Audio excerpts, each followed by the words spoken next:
Disclaimer: ये सामग्री केवल मनोरंजन, समीक्षा और व्याख्या के उद्देश्य से बनाई गई है। इसमें दिखाए गए सभी पात्र, घटनाएं और कहानियां उनके संबंधित मूल रचनाकारों के संपत्ति है। हमारी किसी भी प्रकार की कॉपीराइट उल्लंघन का कोई इरादा नहीं है। यदि किसी स्वामी को इस सामग्री पर कोई आपत्ति हो तो कृपया इसमें हमसे संपर्क करें। हम आवश्यक सुधार या सामग्री हटाने की कार्रवाई करेंगे। अगर आपको सिस्टम बेस्ड फैंटेसी, एक्शन और मैजिकल एडवेंचर्स पसंद है तो ये चैनल स्पेशली आपके लिए ही बनी है। सब्सक्राइब कीजिए और बन जाइए इस फैंटेसी जर्नी का हिस्सा। डिस्क्लेमर: ये चैनल सिर्फ इंटरटेनमेंट पर्पस के लिए बनाया गया है। इसमें दिखाए गए सभी कैरेक्टर्स, इवेंट्स और कहानियां प्योरली फिक्शनल है। रियल लाइफ पर्सन्स, जगह या इवेंट से इसका कोई संबंध नहीं है। हमारा मकसद सिर्फ आपको एक फैंटेसी एक्सपीरियंस और स्टोरी टेलिंग का मजा देना है। भूमिगत गुफाओं के जादुई मकड़े और रक्तपिपासु लॉ क्रिस्टल चींटियों के बीच हजारों वर्षों से युद्ध चल रहा था। अंततः रक्तपिपासु लॉ क्रिस्टल चींटियों की ही हार हुई, और वह भी एक भयानक पराजय थी। अगर मेंग लेई न होता तो लिटिल गोल्ड, जो कि वर्तमान चींटी सम्राट है, भी भूमिगत गुफा के जादुई मकड़ियों द्वारा नष्ट हो गया होता। इसे उनके लिए एक पूर्ण पराजय कहा जा सकता था। इस बात से लिटिल गोल्ड बेहद निराश हो गई थी। लिटिल गोल्ड, तुम अभी बहुत छोटे हो, इसमें तुम्हारी कोई गलती नहीं है, मेंग लेई ने लिटिल गोल्ड के सिर पर थपथपाते हुए कहा। वैसे भी अंत में नतीजा यही निकला कि तुम जिंदा हो, जबकि अंडरग्राउंड केव मैजिकल स्पाइडर सम्राट मर चुका है। यही सबसे महत्वपूर्ण बात है ना? हाँ हाँ, लिटिल गोल्ड ने बार बार सिर हिलाया। उसका दुख खुशी में बदल गया। हाँ, मैं अभी भी जीवित हूँ। जब तक मैं जीवित हूँ तभी तक आशा बनी रहेगी। वे घुमावदार रास्ते पर चल पड़े। कभी कभी यह विशाल होता था और कभी कभी यह संकरा होता था। कभी कभी यह नुकीली, विचित्र आकृतियों वाली चट्टानों से भरा होता था और कभी कभी यह चट्टानों और खड़ी चट्टानी दीवारों से घिरा होता था। कभी कभी वहां अंतरधाराएं और गलियारे होते थे और कभी कभी वहां अथाह गड्ढे होते थे जो नीचे तक फैले होते थे। इलाका बेहद ऊबड़ खाबड़ था और चारों तरफ अंधेरा और रोशनी नहीं थी। अगर लिटिल गोल्ड उसका मार्गदर्शन न कर रही होती तो मेंग लेई में आगे बढ़ने की हिम्मत ही नहीं होती। इस तरह की जगह पर जरा सी भी लापरवाही बरतते ही इंसान रास्ता भटक जाएगा, और एक बार रास्ता भटक जाने पर मौत ही उसका इंतजार करेगी। उसके बचने की कोई उम्मीद नहीं होगी। महामहिम राष्ट्रपति, क्या आप कभी भूमिगत मार्ग पर गए हैं? नहीं, आप देख रहे हैं एमडी कल्टिवेशन नॉवल। अगर आपको हमारा कंटेंट पसंद आता है तो लाइक, शेयर और सब्सक्राइब जरूर करें। वे चलते चलते यूं ही बातें करते रहे। अंततः उनके सामने एक बेहद विशाल भूमिगत गुफा प्रकट हुई। लिटिल गोल्ड ने उस स्थान का परिचय देते हुए कहा, यह स्थानिक परतों में से एक है। स्थानिक परतों में से एक? मेंग लेई ने मुड़कर देखा। यह स्थानिक परत बहुत विशाल थी और एक नज़र में इसका अंत देखना असंभव था। यह 1000 फीट ऊंची थी और बेहद चौड़ी और विशाल प्रतीत होती थी। सबसे आश्चर्यजनक बात यह थी कि जमीन, दीवारों और छतों पर चमकते हुए पौधों के गुच्छे उग रहे थे, जिससे ऐसा लग रहा था मानो वह एक जंगल हो, और उन्होंने स्थानिक परत को बहुत ही चमकदार ढंग से रोशन कर दिया था। ये बहुत सुंदर है। मेंग लेई ये दृश्य देखकर दंग रह गया। उसके सामने चमकता हुआ जंगल मानो जगमगाते हुए रत्नों जैसा था। उनसे एक स्वप्निल चमक निकल रही थी और वे भव्य और शानदार दिख रहे थे। फिल्म अवतार में पांडोरा के रात्रि वन का दृश्य भी इससे ज्यादा कुछ नहीं है, मेंग लेई ने मन ही मन बुदबुदाया। किसने सोचा होगा कि इतनी अंधेरी और शांत भूमिगत जगह में ऐसी खूबसूरत जगह सचमुच मौजूद होगी। सृष्टिकर्ता सचमुच अद्भुत है। ओल्ड एमोस भी काफी चकित थे। उन्होंने चमकते हुए जंगल को निहारते हुए अपनी दाढ़ी सहलाई और उनके शब्दों में प्रशंसा झलक रही थी। सरसराहट, सरसराहट। जब वे दोनों अपने सामने के खूबसूरत नजारे को देखकर विस्मित हो रहे थे, तभी अचानक दर्जनों भूरे सफेद रंग की जादुई गुफाओं की मकड़ियां प्रकट हुईं। वे चमकते हुए जंगल में बेरोक टोक घूमती रहीं और जंगल में कई गहरी खायां खोदती चली गईं। ये तो परिदृश्य पर एक धब्बा है। भूमिगत गुफा की जादुई मकड़ियां, लिटिल गोल्ड ने घृणा और क्रोध से भरी आंखों से चिल्लाते हुए कहा। यह विशेष स्थानिक परत मूल रूप से उन्हीं की थी। रक्तपिपासु लॉ क्रिस्टल चींटियों और भूमिगत गुफाओं की जादुई मकड़ियों का यहाँ प्रवेश वर्जित था। फिर भी ये दुष्ट आक्रमणकारी अब यहाँ बेरोक टोक घूम रहे थे। ये बेहद क्रोधित करने वाला था। भूमिगत गुफा में जादुई मकड़ियां। मेंग लेई का भूमिगत आने का उद्देश्य भूमिगत गुफा के जादुई मकड़ियों का सफाया करना था। अब उन्हें देखकर भला वह औपचारिकता कैसे निभा सकता था। जाना, देवताओं का वध करने वाला भाला तुरंत बाहर निकल आया। वार करो, वार करो, वार करो। देवताओं का वध करने वाले भाले ने हवा में एक मायावी चाप बनाया। तीखे, मधुर स्वरों के बीच भूमिगत गुफा के दर्जनों जादुई मकड़ियों के प्रतिक्रिया करने से पहले ही देवताओं का वध करने वाले भाले ने उनके सिर भेद दिए। वे सभी जमीन पर गिर पड़े, मृत। घृणित हथियारों का एक समूह। मेंग लेई ने देवताओं को मारने वाले भाले को दूर रखा। उसकी नजर भूमिगत गुफा में मौजूद जादुई मकड़ियों के शवों पर पड़ी, मानो वह उनके जादुई मूलों पर ध्यान देने को भी आलस कर रहा हो। लगभग 1 लाख सोने के सिक्के उसके लिए बहुत ही तुच्छ थे। चलिए आगे बढ़ते रहें। स्थानिक परत को भेदने के बाद वे एक और अंधेरी, शांत सुरंग में प्रवेश कर गए और आगे बढ़ते रहे। भूमिगत दुनिया की सुंदरता और आश्चर्य धीरे धीरे मेंग लेई और ओल्ड एमोस की आंखों के सामने प्रकट होने लगे। सभी स्थानिक परतें, चमकते जंगलों के सभी विस्तार, वे भव्य, शानदार और बेहद चमकदार थे। जैसे ही मेंग लेई और ओल्ड एमोस ने दृश्य का आनंद लिया, वे अंततः एक बिल्कुल अलग स्थानिक परत पर पहुंचे जिसका रंग सुनहरा था। यह एक सुनहरा आयाम था। स्वर्णिम भूमि, सुनहरा आसमान, सुनहरी दीवारें, सुनहरे पौधे, सब कुछ सोने के रंग का था। चकाचौंध भरी सुनहरी रोशनी ने पूरी दुनिया को रोशन कर दिया और विशाल और समतल सुनहरी भूमि पर कई छेद बिखरे हुए थे। ऐसे 10 लाख तक बड़े बड़े छेद थे। ये जमीन पर समान रूप से घनी और सुव्यवस्थित तरीके से फैले हुए थे। सभी छेद आकार में एक जैसे थे और प्रत्येक छेद के बीच की दूरी 10 मीटर से कम थी। ये देखने में ततैया के घोंसले जैसा लग रहा था, लेकिन साथ ही मधुमक्खी के छत्ते जैसा भी। शहद जैसा सुनहरा तरल पदार्थ छेदों में भरा हुआ था और उनमें से कुछ में सफेद गोल चींटियों के अंडे भी भीगे हुए थे। यह मेंग लेई और ओल्ड एमोस की आंखें बड़ी बड़ी होकर गोल गोल हो गईं। यह मेरे कबीले का दिव्य हथियार है, खून का प्यासा सुनहरा घोंसला। लिटिल गोल्ड बेहद उत्साहित थी। मेरी सारी प्रजा यहीं पैदा हुई है, इसलिए उनका खूंखार सुनहरे घोंसले से एक रहस्यमय संबंध है। एक युवा चींटी सम्राट खूंखार सुनहरे घोंसले के माध्यम से अपनी सभी प्रजाओं को आदेश दे सकता है। अच्छा, ऐसा है। ये तो बहुत ही अद्भुत है। मेंग लेई और ओल्ड एमोस बेहद आश्चर्यचकित थे। हालांकि शांत पड़े खूंखार खूनी सुनहरे घोंसले को देखते हुए लिटिल गोल्ड की आंखों में दुख का भाव उभर आया। भूमिगत गुफा की जादुई मकड़ियों के आक्रमण से पहले रक्तपिपासु स्वर्ण घोंसला बहुत जीवंत और चहल पहल भरा था। रानी प्रतिदिन अंडे देती थी और श्रमिक चींटियां घोंसले के अंदर बाहर आती जाती रहती थीं। लेकिन अब वहां सन्नाटा छाया हुआ था। यहाँ कोई चींटी की रानी नहीं थी और श्रमिक चींटियां कहीं नजर नहीं आ रही थीं। खूंखार सुनहरे घोंसले में भयानक सन्नाटा पसरा हुआ था। यहाँ तक कि छेदों में भीगे हुए चींटियों के अंडे भी स्थिर और गतिहीन थे। स्पष्ट रूप से वे बहुत पहले ही मर चुके थे। रक्तपिपासु गोल्डन नेस्ट एक उजाड़ और वीरान अवस्था में था। हिम्मत रखो नन्हे सोने, जब तक तुम चींटियों के राजा जीवित हो, अपनी पुरानी शान को फिर से हासिल करना कोई मुश्किल काम नहीं है।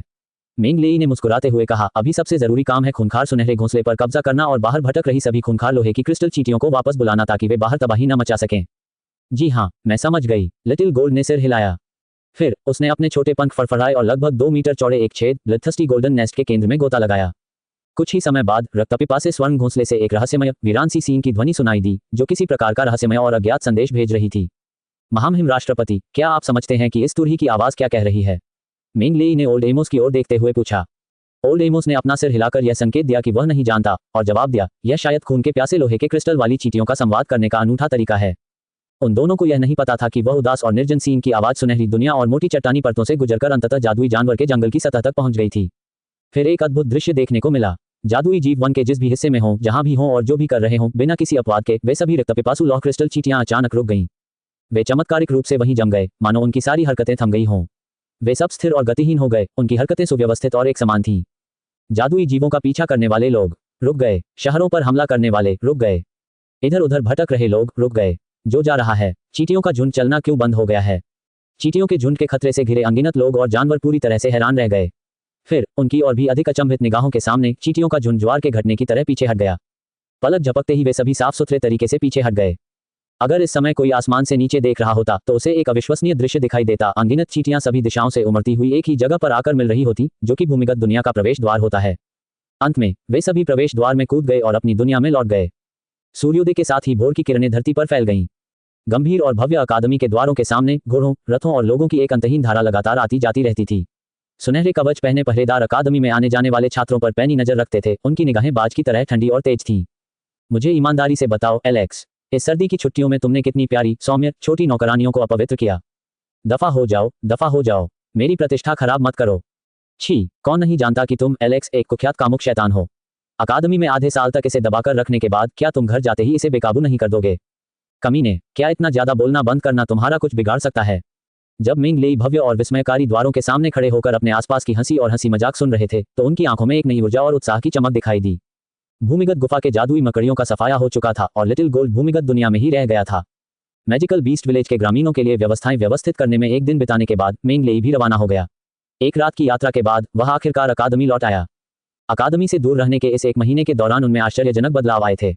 ऐसा लग रहा था मानो चीजें बदल गई हों, लेकिन साथ ही यह एक नई शुरुआत भी थी। मेंग लेई के मन में बहुत सारी योजनाएं थीं, इसलिए वह भविष्य को लेकर बहुत उत्साहित थे। इसके विपरीत उसके बगल में बैठा बूढ़ा व्यक्ति बिल्कुल अलग मनोदशा में था। उसका शरीर कांप रहा था, उसकी आंखें लाल थीं और वह घबराहट से बेहाल था।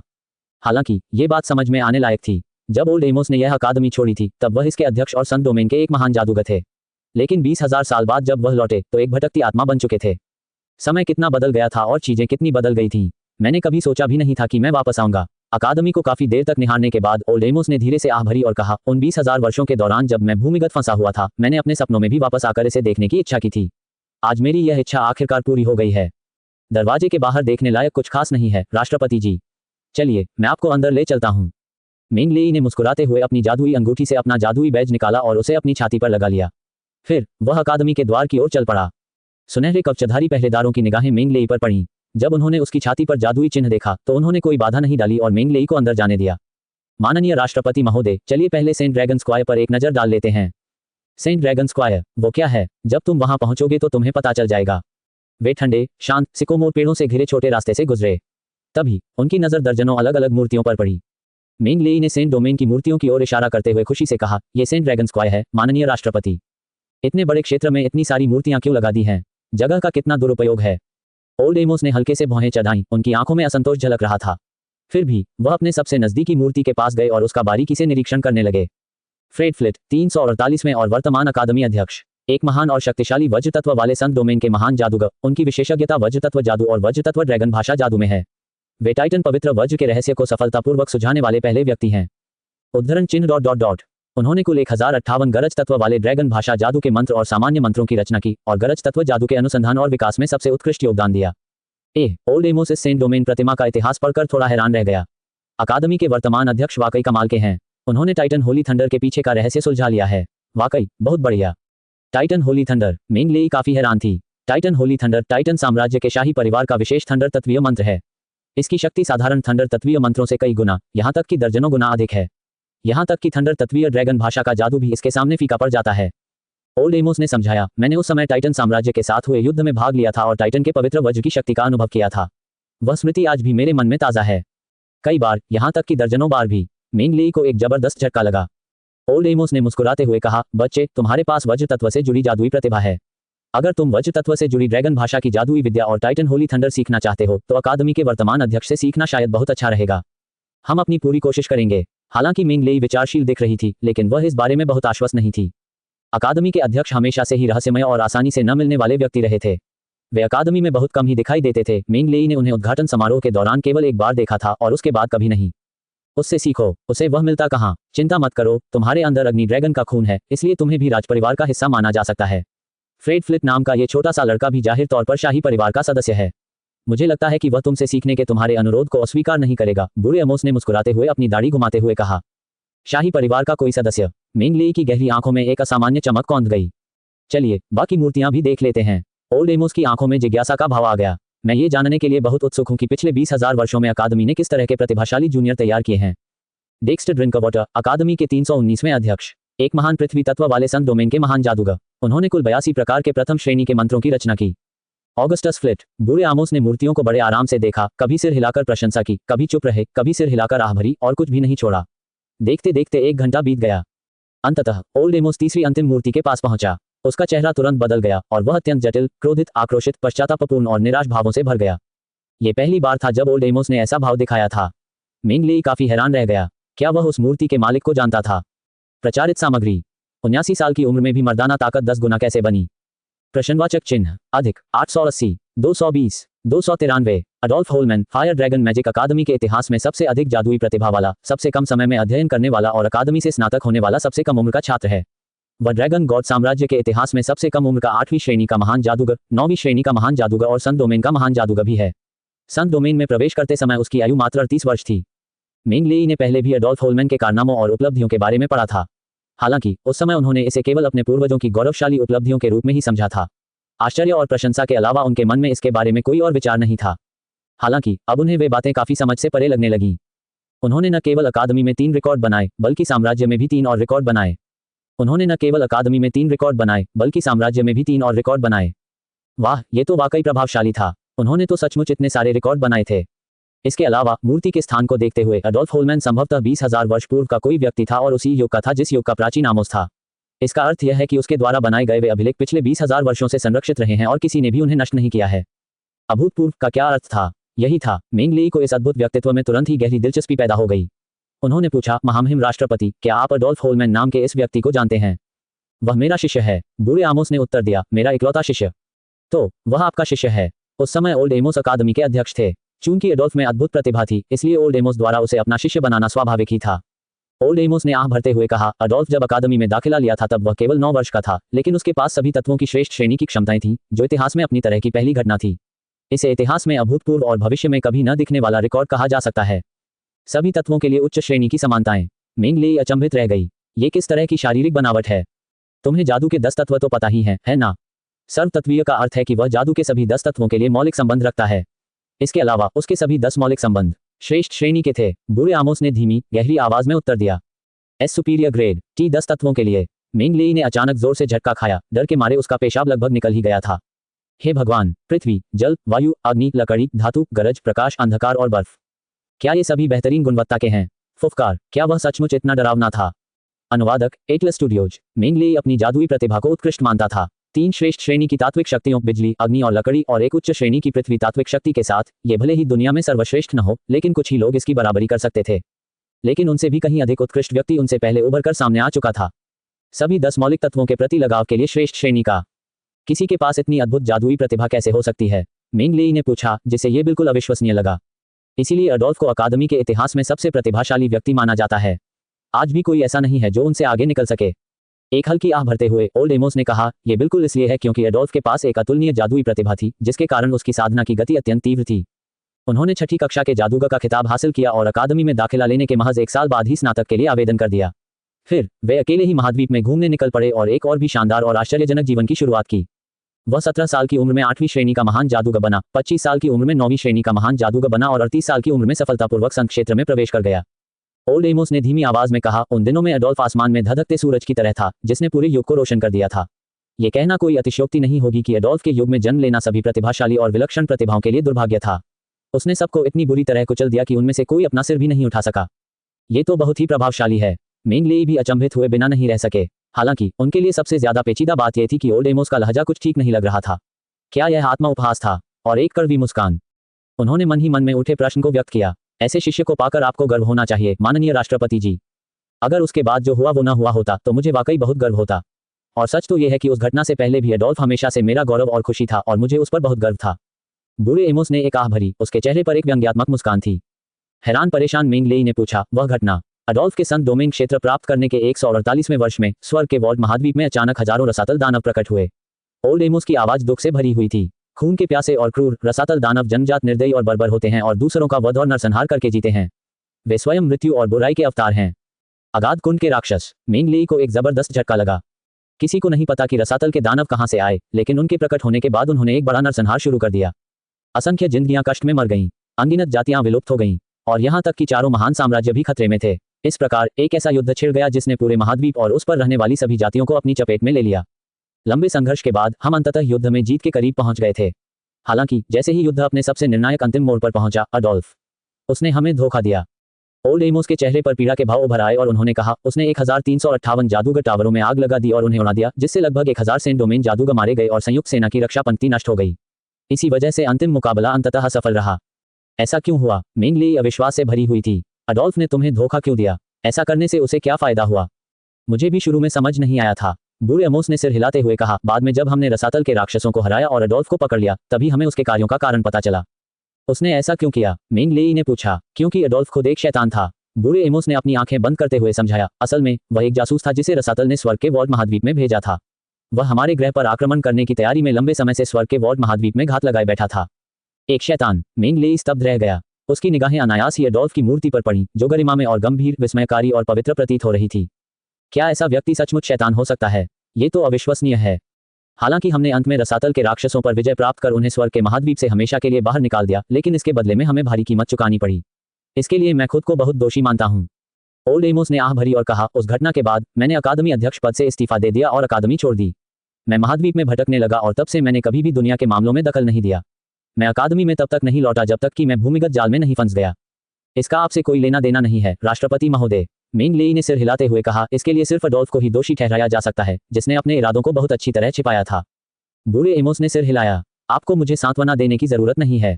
उस घटना को कई साल बीत चुके हैं और मैं उससे बहुत पहले ही उबर चुका था। बस अचानक अडोल्फ की मूर्ति देखकर मैं भावुक हो गया था, बस इतना ही। बोलते बोलते वह अडोल्फ की मूर्ति को छोड़कर दूसरी आखिरी मूर्ति की ओर चल पड़ा। फिर उसने उसकी जांच पड़ताल शुरू कर दी। फायर ड्रैगन मैजिक अकादमी के दूसरे अध्यक्ष एमोस क्रोक। बूढ़े एमोस के चेहरे पर एक अजीब सा भाव था। अपनी ही मूर्ति को घूरते हुए मुझे कुछ अजीब सा लग रहा है। हाँ, देखो तो सही, खुद को देखकर तुम्हारी क्या प्रतिक्रिया है? सेंट ड्रैगन स्क्वायर से निकलने के बाद वे दोनों अकादमी में टहलते रहे।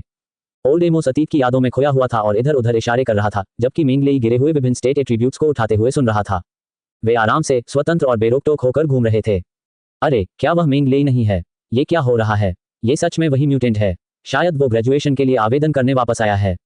ऐसा होने की पूरी संभावना है। वह पहले से ही इतना मजबूत है कि अब उसके अकादमी में रहने का कोई मतलब ही नहीं है। अगर मैं उसकी जगह होता तो मैं भी स्नातक के लिए आवेदन करता।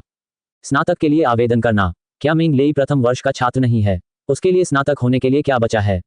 नहीं बूझते हो? क्या आपको पता है? क्या तुम्हें सच में नहीं पता कि ये खबर अकादमी में कब तक फैल चुकी है? तुम सचमुच बहुत ही कम जानकारी रखते हो और दुनिया से कटे हुए हो। मैं तुम्हें नीचा समझता हूँ। तो आखिर हुआ क्या है? मिंग लेई अब 9वीं श्रेणी का महान जादूगर बन चुका है। मुझे लगता है कि इस बार वापस आने के बाद वह स्नातक की उपाधि के लिए आवेदन करेगा। 9वीं कक्षा का एक महान जादूगर? वो, क्या तुम मजाक कर रहे हो? क्या मैं तुमसे झूठ बोलूंगा? मैंने सुना है कि कुछ समय पहले जब चींटियों का सैलाब उमड़ा था तब मिंग लेई उत्तरी नदी के दर्रे पर प्रकट हुए और अकेले ही चींटियों के सैलाब को खदेड़ दिया और अतुलनीय रूप से भयानक शक्ति का प्रदर्शन किया। सच में? ये तो महज सुनी सुनाई बातें हैं, है ना? ये कैसी अफवाह है? ये तो पूरी अकादमी में फैल चुकी है। अगर आपको यकीन नहीं है तो पता कर लीजिए। मिंग लेई के कान कितने तेज थे? अन्य छात्रों की टिप्पणियां स्वाभाविक रूप से उसकी नजरों से नहीं बच सकती थीं। क्या आप स्नातक के लिए आवेदन कर रहे हैं? मिंग लेई को हंसी आ रही थी। वह बेशक अब 9वीं श्रेणी का महान जादूगर था, लेकिन अभी स्नातक की उपाधि के लिए आवेदन करने का उसका कोई इरादा नहीं था। जब उसने अभी तक गरज, पृथ्वी और लकड़ी से संबंधित ड्रैगन भाषा के जादुई मंत्र नहीं सीखे थे, तो वह स्नातक कैसे हो सकता था? टाइटन होली थंडर की तो बात ही छोड़िए। ठीक इसी समय मिंग लेई के जादुई संचार उपकरण की घंटी बजी। उसने कॉल उठाए और सामने एक बड़ा गोलमटोल चेहरा दिखाई दिया। ये फैटी हॉट था।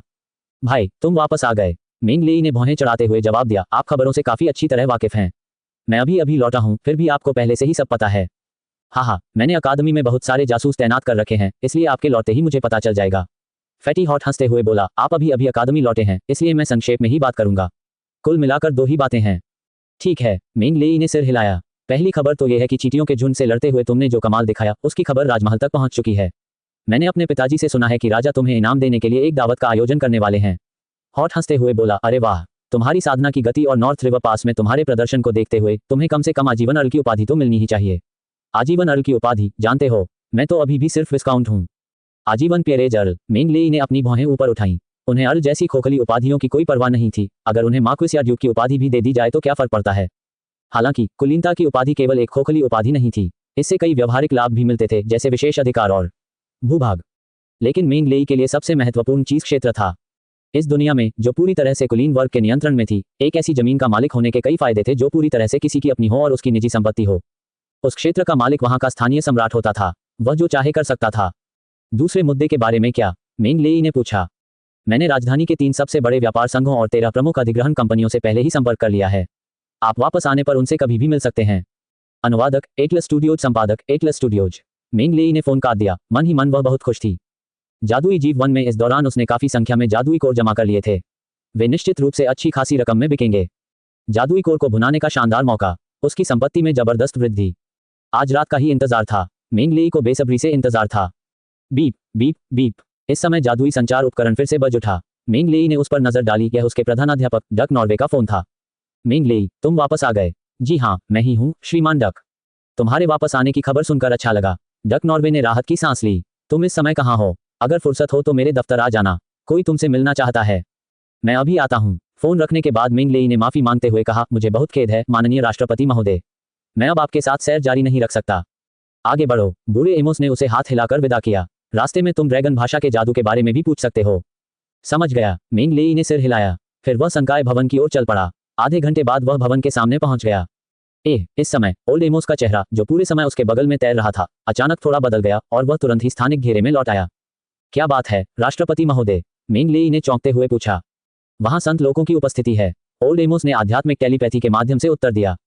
संत डोमेन? थोड़ा घबराकर मिंग लेई ने आगे कुछ नहीं पूछा। ओल्ड एमोस आध्यात्मिक रूप में थे, इसलिए अधिकांश लोग उन्हें देख नहीं सकते थे। हालांकि एक संत क्षेत्र विशेषज्ञ उन्हें देख सकता था। अगर सेंट डोमेन का कोई विशेषज्ञ उसे खोज लेता है तो हालात बेहद मुश्किल हो जाएंगे। अगर मामले को ठीक से नहीं संभाला गया तो उसकी जान को भी खतरा हो सकता है। मुझे उम्मीद नहीं थी कि संकाय भवन में सेंट डोमेन्स होंगे। मिंग लेई ने अपने सामने की इमारत को देखा। मुझे आश्चर्य है कि यह कौन है, अकादमी का अध्यक्ष या कुछ उपाध्यक्ष? श्री डक अपने विचारों में डूबे हुए थे, तभी उनकी ऑफिस की खिड़की नजर आई। मिंग लेई ने दरवाजा खटखटाया। दरवाजा खुला और श्री डक उसका स्वागत करने के लिए बाहर आए। उन्होंने खुशी से भरी निगाहों से मिंग लेई को ऊपर से नीचे तक देखा और प्रसन्नता से कहा, आखिरकार तुम वापस आ ही गए, बेटा। अंदर आ जाओ। कार्यालय हमेशा की तरह शांत था। किताबों की अलमारियों और जादू से संबंधित पुस्तकों ने आधे से अधिक जगह घेर रखी थी, जिससे जगह काफी तंग और अव्यवस्थित लग रही थी। मिंग लेई की नजरें किताबों की अलमारियों पर घूमी और उनके दिमाग में विचारों की एक तेज लहर दौड़ गई। श्री डक के पास किताबों का इतना विशाल संग्रह है। मुझे आश्चर्य है कि क्या उनमें ड्रैगन भाषा जादू पर कोई किताब है। जब वह इस बारे में सोच ही रहा था कि तभी श्री डक की आवाज सुनाई दी। मेंग लेई, मैं तुम्हें किसी से मिलवाता हूँ। मेंग लेई एक पल के लिए अचंभित रह गई। क्या यहाँ कोई और भी है? मेंग लेई ने श्री डक की दृष्टि का अनुसरण किया और एक साधारण से दिखने वाले, लाल बालों वाले, छोटे कद और गोल मटोल शरीर वाले बुजुर्ग व्यक्ति को देखा। उनके कपड़े और रूप रंग दोनों ही बेहद साधारण थे। उनमें किसी प्रकार का आकर्षण नहीं था और वे सहज और सादगीपूर्ण प्रतीत होते थे। सीधे सादे और साधारण से दिखने वाले वे ऐसे व्यक्ति थे जिन्हें भीड़ में खो जाने पर कोई भी आसानी से नजरअंदाज कर सकता था। हालांकि मेंग लेई काफी बेचैन महसूस कर रहा था। 9वीं श्रेणी के महान जादूगर की तीव्र इंद्रियों के बल पर वह कमरे में अन्य लोगों की उपस्थिति को स्पष्ट रूप से महसूस कर सकता था, भले ही वह सिर्फ एक बिल्ली ही क्यों न हो। फिर भी इतने लंबे समय तक कमरे में रहने के बावजूद भी उसे उस बुजुर्ग व्यक्ति की उपस्थिति का जरा भी एहसास नहीं हुआ था। क्या वह सचमुच एक साधारण बुरा व्यक्ति था? थोड़े आदर भाव के साथ डक नॉर्वे ने उस व्यक्ति का परिचय मेंग लेई से कराया। उन्होंने कहा, मेंग लेई, ये राष्ट्रपति फ्रेड हैं। राष्ट्रपति फ्रेड? मेंग लेई अचंभित रह गया। ये राष्ट्रपति फ्रेड हैं? बिल्कुल नहीं। हा, क्या आपको लगता है कि मैं उसके जैसा नहीं दिखता? बुजुर्ग व्यक्ति ने हंसते हुए पूछा। फिर उनके चेहरे में तेजी से बदलाव आने लगा। देखते ही देखते उनका रूप पूरी तरह बदल गया। उनके सिर से सींग निकल आए और उनकी आंखें गरिमा में और विस्मयकारी हो गईं। ये बिल्कुल वैसा ही था जैसा मेंग लेई को अकादमी अध्यक्ष की याद थी। तो ये सचमुच अकादमी के अध्यक्ष हैं? मेंग लेई ने हैरानी से कहा। उसने जल्दी से उनका अभिवादन किया। अदालत हो, अध्यक्ष महोदय। इधर आओ, मुझे तुम्हें अच्छे से देखने दो। मुस्कुराते हुए राष्ट्रपति फ्रेड ने मेंग लेई की ओर देखा और कहा, हमारी अकादमी ने इस वर्ष जिस सबसे उत्कृष्ट प्रतिभा को भर्ती किया है, उससे यही उम्मीद थी। आप वाकई एक आकर्षक युवक हैं। आप बहुत दयालु हैं, राष्ट्रपति महोदय। मेंग लेई ने अत्यंत विनम्रता का भाव अपनाया। आखिरकार उनके सामने खड़ा व्यक्ति एक संत डोमेन का था, एक उच्च और शक्तिशाली संत डोमेन का। राष्ट्रपति फ्रेड ने मुस्कुराते हुए पूछा, मेंग लेई, मैंने सुना है कि तुम पहले से ही 9वीं श्रेणी के महान जादूगर हो। हाँ, मैं हूँ। मेंग लेई ने इससे इनकार नहीं किया। वह इनकार कर भी नहीं सकता था, कई लोगों ने पहले ही इसे देख लिया था। इसके अलावा मेंग लेई का ऐसा कोई इरादा भी नहीं था। मैंने श्री डक से सुना कि जब आपने अकादमी छोड़ी थी तब आप केवल 5वीं कक्षा के जादूगर थे। उसके बाद महज 1 महीने के भीतर ही आपने 9वीं कक्षा के महान जादूगर बनने का गौरव प्राप्त कर लिया। राष्ट्रपति फ्रेड की आंखों में एक तीखी चमक थी। इतनी तेज गति से साधना करना वाकई चौंकाने वाला है। इतिहास में अद्वितीय उपलब्धियों वाले रसातल दानव अडोल्फ की साधना गति भी इतनी तेज नहीं थी। मैं बहुत उत्सुक हूँ, मेंग लेई, तुमने ये कैसे हासिल किया? डक नॉर्वे भी मेंग लेई को हैरानी भरी निगाहों से देख रहा था। मेंग लेई की साधना की गति को महज तेज कहना अब उचित नहीं था, ये पूरी तरह से अतार्किक थी। राष्ट्रपति फ्रेड ने आगे कहा, बेशक यह मेरी ओर से केवल जिज्ञासा है। मेरा आपसे पूछताछ करने का कोई इरादा नहीं है। यदि आप चाहें तो उत्तर न देने का विकल्प चुन सकते हैं। क्या मैं जवाब न देने का विकल्प चुन सकता हूँ? हाँ, बिल्कुल। अगर मैंने आज आपको सही स्पष्टीकरण नहीं दिया तो शायद आप सोचेंगे कि मैं अडोल्फ की तरह एक शातिर जासूस हूँ। इसके अलावा मैं अब भी आपसे टाइटन होली थंडर का इस्तेमाल करना सीखना चाहता हूँ। अगर मैं आज आपको मना नहीं पाया तो मैं इसे सीख कैसे पाऊंगा? ये दरअसल मेरा सबसे बड़ा राज है। शुरू में तो मेरा इरादा किसी को बताने का नहीं था। मेंग लेई बेहद परेशान लग रहे थे और बोले, लेकिन चूंकि आपने राष्ट्रपति से पूछा है तो मुझे सच ही बताना पड़ेगा। मुझे उम्मीद है कि राष्ट्रपति और श्री डक इसे मेरे लिए गुप्त रखेंगे। बिल्कुल, दोनों ने बार बार सिर हिलाकर सहमति जताई। दरअसल मेरा एक अद्भुत अनुभव रहा, एक अद्भुत मुलाकात। राष्ट्रपति फ्रेड और श्री डक ने एक दूसरे की ओर देखा। धीमी और गहरी आवाज में मेंग लेई ने धीरे से कहा, हाल ही में शीतकालीन अवकाश के दौरान जब मैं जादुई जानवर वन में प्रशिक्षण ले रहा था तो संयोग से मेरी मुलाकात अपने एक पूर्वज से हुई और उनसे मुझे कुछ मार्गदर्शन प्राप्त हुआ। बदमाश, तुम क्या करने की कोशिश कर रहे हो? बूढ़े अमोस घबराए हुए बोले और उनकी आरोप भरी आवाज मेंग लेई के दिमाग में गूंज उठी। तुम इस बूढ़े आदमी की चुगली क्यों कर रहे हो? यह एक आपातकालीन स्थिति है माननीय राष्ट्रपति जी, अब मैं आपको निराश ही कर सकता हूँ। मेंग लेई ने जल्दबाजी में माफी मांगते हुए कहा, लेकिन चिंता मत कीजिए, मैं बस आपको बलि का बकरा बना रहा हूँ। इससे आपको कोई नुकसान नहीं होगा। बलि का बकरा? तुम नालायक वंशज। बूढ़ा आमोस गुस्से से आग बबूला हो रहा था। आपके पूर्वज, क्या उनसे कोई संकेत मिले? राष्ट्रपति फ्रेड और श्री डक ने एक दूसरे की ओर देखा। क्या मेंग लेई का कोई पूर्वज था? किस प्रकार के पूर्वज ने 5वीं श्रेणी के जादूगर मेंग लेई को महज कुछ सुझावों से सफलता प्राप्त करने और 9वीं श्रेणी के महान जादूगर बनने में मदद की? मेरे पूर्वज का नाम अमोस क्रोक है। मेंग लेई ने ओल्ड एमोस को पूरी तरह से धोखा दिया। Amos crook? माथे पर शिकन लिए राष्ट्रपति फ्रेड कुछ पल के लिए सोच में डूब गए। फिर अचानक उनके चेहरे का भाव बदल गया। क्या आप 20,000 साल पहले अकादमी के दूसरे राष्ट्रपति आमोस के बारे में बात कर रहे हैं? हाँ, वही है। मेंग लेई ने भारी मन से सिर हिलाया। ये सोचकर हैरानी होती है कि यह सचमुच वही है। श्री डक की आंखें हैरानी से चौड़ी हो गईं और वे खुद को रोक नहीं पाए और बोले, मेंग लेई, क्या आप कह रहे हैं कि राष्ट्रपति आमोस वास्तव में अभी भी जीवित हैं? क्या वे लापता नहीं हो गए थे? मेरी जानकारी के अनुसार राष्ट्रपति आमोस ने अतीत में अपने शिष्य अडोल्फ के कृत्य के कारण अकादमी अध्यक्ष पद से इस्तीफा दे दिया था। उसके बाद से उसकी कोई खबर नहीं मिली और न ही उसका कोई पता चला। राष्ट्रपति फ्रेड की निगाहें मेंग लेई पर टिकी थीं। फिर भी आप कह रहे हैं कि वह इतने समय से जादुई जानवरों के जंगल में एकांत में रह रहा है? मेंग लेई, मुझे आपकी बातों पर विश्वास करना सचमुच मुश्किल लग रहा है। मुझे पता है यह अविश्वसनीय लग सकता है, लेकिन यही सच है। मेंग लेई ने एक लाल तराजू निकाला। यह मेरे पूर्वज ने मुझे दिया था। उन्होंने मुझे क्रोक्स कबीले का वर्तमान नेता नियुक्त किया था और मुझे क्रोक्स को उनकी पुरानी शान वापस दिलाने का आदेश दिया था। ये तो राष्ट्रपति फ्रेड ने मेंग लेई के हाथ में मौजूद लाल ड्रैगन स्केल को ध्यान से देखा। ये देखकर मेंग लेई ने वह स्केल उन्हें दे दिया। शुद्ध रक्त वाले संत डोमेन अग्नि ड्रैगन का शल्क। ये शुद्ध रक्त वाले संत डोमेन अग्नि ड्रैगन का शल्क है। राष्ट्रपति फ्रेड ने हैरानी और विस्मय के भाव से लाल ड्रैगन के शल्क का निरीक्षण किया। उन्होंने कहा, क्या राष्ट्रपति अमोस ड्रैगन पुरुष नहीं है? क्या ऐसा हो सकता है कि उन्होंने संत क्षेत्र के शिखर तक साधना कर ली हो और पुनर्तः शुद्ध अग्नि ड्रैगन के रूप में पुनर्जन्म लिया हो? नहीं, वह शायद संत लोक के शिखर पर नहीं है। सिर हिलाते हुए मेंग लेई ने कहा, मेरा अनुमान है कि मेरे पूर्वज बहुत पहले ही दूसरे लोक में प्रवेश कर चुके हैं। मुझे एक बार उनके असली अग्नि ड्रैगन शरीर को देखने का सौभाग्य प्राप्त हुआ था। वह 10,000 फीट लंबा था। 10,000 फीट? क्या ये? राष्ट्रपति फ्रेड ने ठंडी हवा का एक झोंका लिया। आप देख रहे हैं एमडी कल्टिवेशन नॉवल। अगर आपको हमारा कंटेंट पसंद आता है तो लाइक, शेयर और सब्सक्राइब जरूर करें। अनुवादक एटलस स्टूडियोज, संपादक एटलस स्टूडियोज। विशालकाय ड्रैगन स्वर्ग के वॉल्ट महाद्वीप की सबसे शक्तिशाली प्रजातियों में से एक थे और उनकी ताकत पूरी तरह से और सीधे उनके शरीर के आकार के समानुपाती थी। वे जितने बलवान थे उतने ही बड़े थे और वे जितने बड़े थे उतने ही बलवान थे। जब एक साधारण विशालकाय ड्रैगन वयस्क हो जाता है तो वह 9वीं श्रेणी के जादुई जीव के बराबर हो जाता है और उसका आकार 20 मीटर से भी अधिक हो जाता है। यदि वह संत क्षेत्र में प्रवेश कर जाए तो उसका आकार 50 मीटर से भी अधिक हो सकता है। इसके बाद जैसे जैसे वे अधिक शक्तिशाली होते गए उनका आकार भी उसी अनुपात में बढ़ता गया।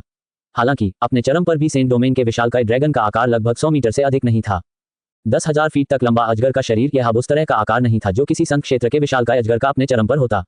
संत क्षेत्र से ऊपर खड़ा अजगर राजा भी इतना बड़ा नहीं होता था। क्या राष्ट्रपति एमोस पहले ही एक ड्रैगन किंग को पार कर चुके हैं? राष्ट्रपति फ्रेड ने आश्चर्य और अनिश्चितता से भरी अपनी आंखों के साथ मन ही मन सोचा।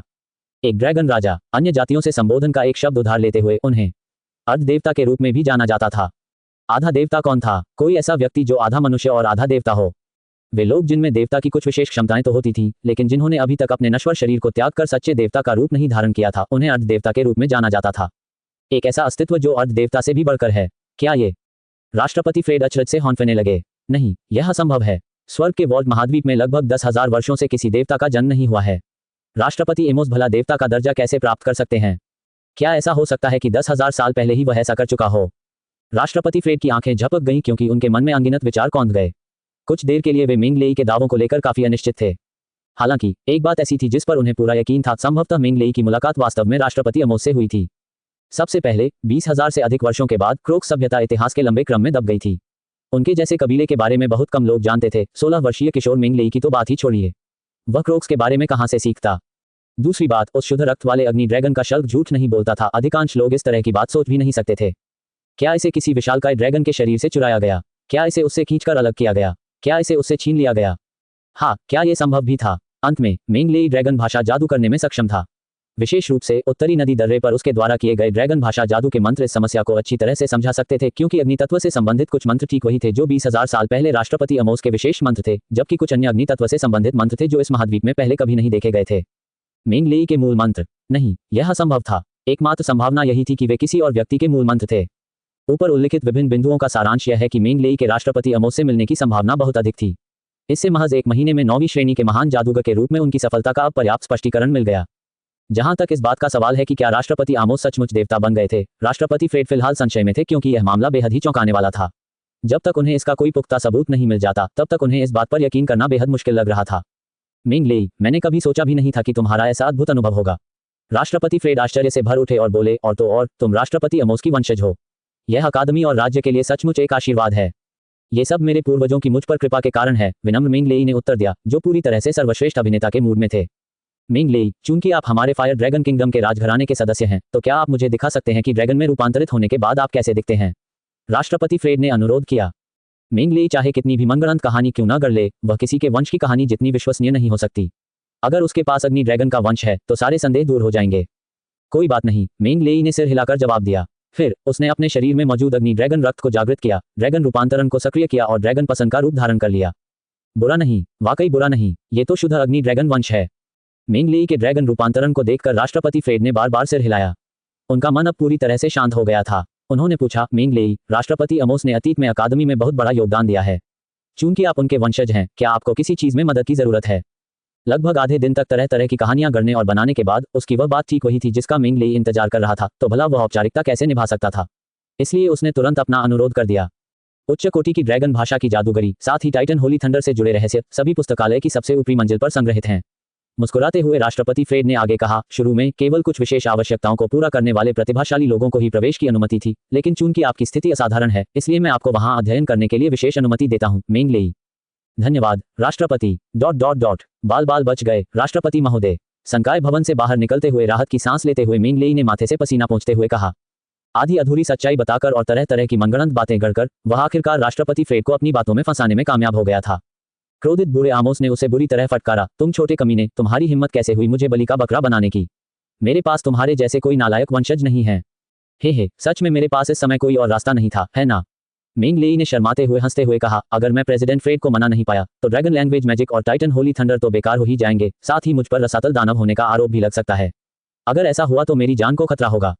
यद्यपि राष्ट्रपति फ्रेड विनम्र और सादगी प्रिय थे, फिर भी मेंग लेई को स्पष्ट रूप से उनकी निगरानी और जांच का आभास हो रहा था।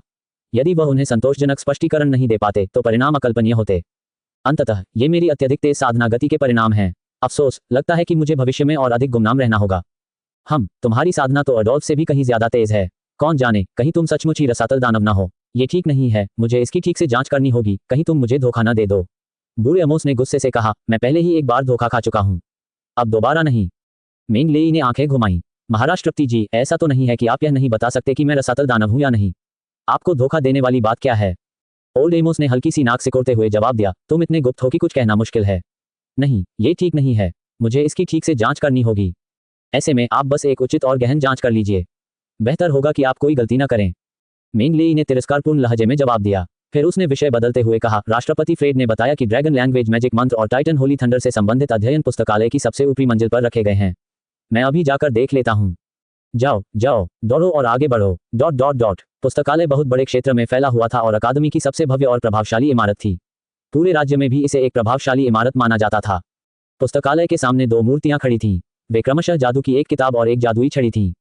पुस्तक ज्ञान का प्रतीक थी, जबकि छड़ी जादुई शक्ति का। इसके अलावा उन्हें हवा में लटकाए रखने वाली आध्यात्मिक शक्ति को भी नजरअंदाज नहीं किया जाना चाहिए। वे एक जादूगर की 3 महान शक्ति स्रोतों के प्रतीक थे। कितना भव्य, कितना शानदार! मेंग लेई अचानक रुक गया और पुस्तकालय के सामने खड़ा हो गया। उसने सिर उठाकर उस भव्य और शानदार सफेद इमारत को निहारा और प्रशंसा से आह भरी। अग्नि ड्रैगन साम्राज्य के सबसे बड़े पुस्तकालय से यही उम्मीद थी। आश्चर्यचकित होना बंद करो, जल्दी करो, अंदर जाओ और देख लो, ओल्ड एमोस ने अधीरता से उससे आग्रह किया। ठीक है। मेंग लेई सीढ़ियों पर चढ़ गया। अपनी छाती पर लगे जादुई बैज की बदौलत वह पुस्तकालय में सफलतापूर्वक प्रवेश कर गया। विशाल और चौड़े हॉल में एक जादुई स्क्रीन लगी हुई थी, जिस पर पुस्तकालय के पूरे संग्रह का लेआउट प्रदर्शित हो रहा था। पुस्तकालय में कुल 6 मंजिलें थीं। पहली मंजिल पर सामान्य ज्ञान की पुस्तकें थीं, जैसे कि महाद्वीपीय इतिहास, ड्रैगन गॉड साम्राज्य के विकास का इतिहास, जादुई सामग्रियों का विश्वकोश, 100,000 जादुई जीव प्रजातियां इत्यादि। दूसरी, तीसरी, चौथी और 5वीं मंजिल पर जादू से संबंधित पुस्तकें थीं, जिनमें निम्न स्तर से लेकर उच्च स्तर के मंत्रों तक की पुस्तकें शामिल थीं। ये सभी पुस्तकें इन्हीं 4 मंजिलों पर संग्रहित थीं। प्रत्येक मंजिल पर कुल 10 भंडारगृह थे, जिनमें से प्रत्येक में एक विशिष्ट जादुई तत्व पर पुस्तकें रखी हुई थीं। जहां तक छठी मंजिल की बात है, दूसरे शब्दों में कहें तो पुस्तकालय की सबसे ऊपरी मंजिल वह जादुई स्क्रीन पर बिल्कुल भी प्रदर्शित नहीं हुई, जिसका अर्थ है कि उस मंजिल तक पहुंच सीमित कर दी गई थी। छठी मंजिल, मुझे जो चाहिए वह छठी मंजिल पर है। अपने दिल में उमड़ रही उत्तेजना को दबाने में असमर्थ, मेंग लेई छठी मंजिल तक जाने वाली जादुई लटकती सीढ़ी पर चढ़ गया। बीप, वह छठी मंजिल पर पहुंच गया था। जादुई लटकती सीढ़ी से उतरने के बाद मेंग लेई अंदर की ओर जाने वाले गलियारे की ओर चल पड़ा। पूरी मंजिल खाली थी और सभी किताबों के भंडार भी कसकर बंद थे। छठी मंजिल पर न तो किसी इंसान की मौजूदगी थी और न ही कोई वस्तु। गलियारे के अंत तक चलने के बाद भी उसे न तो कोई दिखाई दिया और न ही कोई खुली किताबों का संग्रह। मेंग लेई की भौहें अनायास ही गहरी सिकुड़ गईं। जब यहाँ कुछ भी नहीं था तो वह क्या देखे? भनभनाहट। मेंग लेई की हैरानी के बीच अचानक ऊपर से एक रंगीन प्रकाश की किरण चमकी और उसे अपनी चपेट में ले लिया। अगले ही पल मेंग लेई अचानक उस स्थान से गायब हो गया। दुनिया घूमने लगी और उसके आसपास का वातावरण पूरी तरह से बदल गया। अब वह एक खाली गलियारा नहीं था, बल्कि किताबों से भरी अलमारियों का भंडार था। बाहर से देखने पर यह भले ही खाली और सूना लगे, लेकिन सच में यह गहन ज्ञान से भरा हुआ है। यही पुस्तकालय की असली सबसे ऊपरी मंजिल है। जल्दी करो और एक नजर डालो, यहाँ किस तरह के ड्रैगन भाषा के जादू के मंत्र छिपे हैं। 7वीं श्रेणी के गरज तत्वीय ड्रैगन भाषा जादू का विस्तृत विवरण। 8वीं कक्षा के लिए पृथ्वी तत्व आधारित ड्रैगन भाषा के जादू पर एक अनिवार्य पठन सामग्री। 9वीं श्रेणी के लकड़ी तत्व आधारित ड्रैगन भाषा जादू का एक उत्कृष्ट संग्रह। जल तत्व से संबंधित सर्वोच्च शक्तिशाली मंत्रों का एक विश्वकोश। उस छोटे से पुस्तक भंडार में न केवल सभी तत्वों की उच्च श्रेणी की ड्रैगन भाषा की जादुई विद्या मौजूद थी, बल्कि उसमें सर्वोच्च स्तर के मंत्र भी थे। यहाँ तक कि हजारों की संख्या में प्रथम श्रेणी के मंत्र भी थे। ये कहना कोई अतिशयोक्ति नहीं होगी कि इतिहास में अब तक प्रकट हुए सभी शक्तिशाली मंत्र यहाँ मौजूद थे। अग्नि ड्रैगन साम्राज्य के अनगिनत पूर्वजों और विशेषज्ञों के 20,000 से अधिक वर्षों के बौद्धिक परिश्रम के फल यहाँ समाहित थे। इसमें कोई हैरानी नहीं कि उन्होंने इस जगह को इतनी गुप्त जगह पर छिपा कर रखा था। ये बात मेंग लेई के लिए चौंकाने वाली थी। उन्होंने कहा, यहाँ का हर मंत्र अनमोल है। एक भी मंत्र खोना बहुत बड़ा नुकसान होगा। इस दुनिया में हर पीढ़ी से प्रतिभाएं उभरती हैं और उनमें से प्रत्येक आने वाले वर्षों तक अपने अपने क्षेत्र में उत्कृष्टता हासिल करती है। ओल्ड एमोस आश्चर्य से भावुक हो उठा। जल और अग्नि तत्वों से संबंधित प्रथम श्रेणी के मंत्रों की संख्या, जो मैंने पहले कभी नहीं देखी, क्रमशः 1907 और 2348 तक पहुंच जाती है। ऐसा लगता है कि पिछले 20,000 वर्षों में जादू का विकास कभी रुका ही नहीं। जब तक जादू पीढ़ी दर पीढ़ी हस्तांतरित होता रहेगा, जादू में सुधार कभी नहीं रुकेंगे। मुस्कुराते हुए मिंग लेई ने सिर हिलाते हुए कहा, हर पीढ़ी में अपने अपने प्रतिभाशाली लोग होते हैं। ये तो होना ही है। आप सही कह रहे हैं। बूढ़े एमोस ने हल्के से सिर हिलाया। फिर उन्होंने कहा, जल्दी करो और टाइटन होली थंडर को ढूंढो। मुझे ये जानने की बहुत उत्सुकता है कि उसमें किस तरह के रहस्य छिपे हैं। ठीक है राष्ट्रपति महोदय। मिंग लेई ने तुरंत अपनी खोज शुरू कर दी। कुछ देर बाद उसे एक कोने में the secrets of the thunder titans, A true breakdown of the Titan Holi thunder नामक एक किताब मिली। लेखक का नाम बिल्कुल राष्ट्रपति फ्रेड था। यह पाया उत्सुकता से भरी मिंग लेई ने किताब के पन्ने पलटने शुरू किए। ओल्ड एमोस भी झुककर देखने लगे। हालांकि उन्होंने अभी प्रस्तावना ही पढ़ी थी कि दोनों के चेहरे पर शिकन आ गई। टाइटन होली थंडर एक ऐसी वज्र तकनीक है जो केवल थंडर टाइटन्स के पास ही होती है। इसकी शक्ति सामान्य वज्र तकनीकों की तुलना में कई दर्जन गुना, यहां तक कि सैकड़ों गुना भी अधिक होती है। इसे सबसे शक्तिशाली वज्र तकनीक, सभी प्रकार की वज्र तकनीकों का राजा और वज्र तत्व का सर्वोच्च रूप कहा जा सकता है। उद्धरण चिन्ह ... हालांकि टाइटन होली थंडर का प्रयोग करने के लिए बहुत सख्त शर्तें हैं। मंत्र का प्रयोग करने वाले व्यक्ति के पास थंडर टाइटन का वंश होना चाहिए और शक्तिशाली टाइटन होली थंडर का आह्वान करने से पहले उन्हें अपने वंश को आधार के रूप में उपयोग करना होगा। क्या इसके लिए थंडर टाइटन की रक्तरेखा का होना आवश्यक है? मिंग लेई तुरंत अवाक रह गया। तो फिर क्या इसका मतलब यह नहीं है कि थंडर टाइटन की रक्तरेखा के बिना टाइटन होली थंडर पर महारत हासिल करना असंभव है? क्या अकादमी के वर्तमान अध्यक्ष राज परिवार के सदस्य नहीं हैं? फिर उन्हें टाइटन होली थंडर पर महारत हासिल कैसे है? ओल्ड एमोस की भौहें तन गईं। क्या ऐसा हो सकता है कि उनमें थंडर टाइटन का खून हो? मिंग लेई को एक झटका लगा और उसकी नजरें तेजी से पन्ने पर नीचे की ओर गईं। जैसा कि उम्मीद थी, संबंधित विवरण उसकी नजर में आ गया। जैसा कि बाद में पता चला, राष्ट्रपति फ्रेड वास्तव में एक दुर्लभ दोहरी वंशधारक थे। उनमें न केवल अग्नि ड्रैगन का रक्त था, बल्कि साथ ही साथ थंडर टाइटन का रक्त भी था। दोहरी वंश परंपरा। मिंग लेई ने भौहें चढ़ा लीं। चूंकि उसके पास अग्नि ड्रैगन और थंडर टाइटन दोनों की वंश परंपरा है, तो क्या राष्ट्रपति फ्रेड एक ड्रैगन व्यक्ति हैं या एक डेमी जायंट? क्या वह इन परिस्थितियों के बावजूद अकादमी के अध्यक्ष बन सकते हैं? इसमें कोई बुराई नहीं है। सिर्फ इसलिए कि किसी व्यक्ति में दूसरी नस्लों का खून है, इसका मतलब यह नहीं है कि वह बाहरी है। उन्हें इस तरह से सामान्यीकृत नहीं किया जा सकता। ओल्ड एमोस ने आगे कहा, आखिरकार हेवन वॉर्ड महाद्वीप कई वर्षों से अस्तित्व में है। इसने अनेक युगों का अनुभव किया है और कई बार नस्लीय विलय हुए हैं। वास्तव में पहले भी विदेशी आक्रमण हो चुके हैं। इतिहास के लंबे कालखंड में आत्मसात होने के बाद वास्तव में शुद्ध नस्लें कैसे अस्तित्व में रह सकती हैं?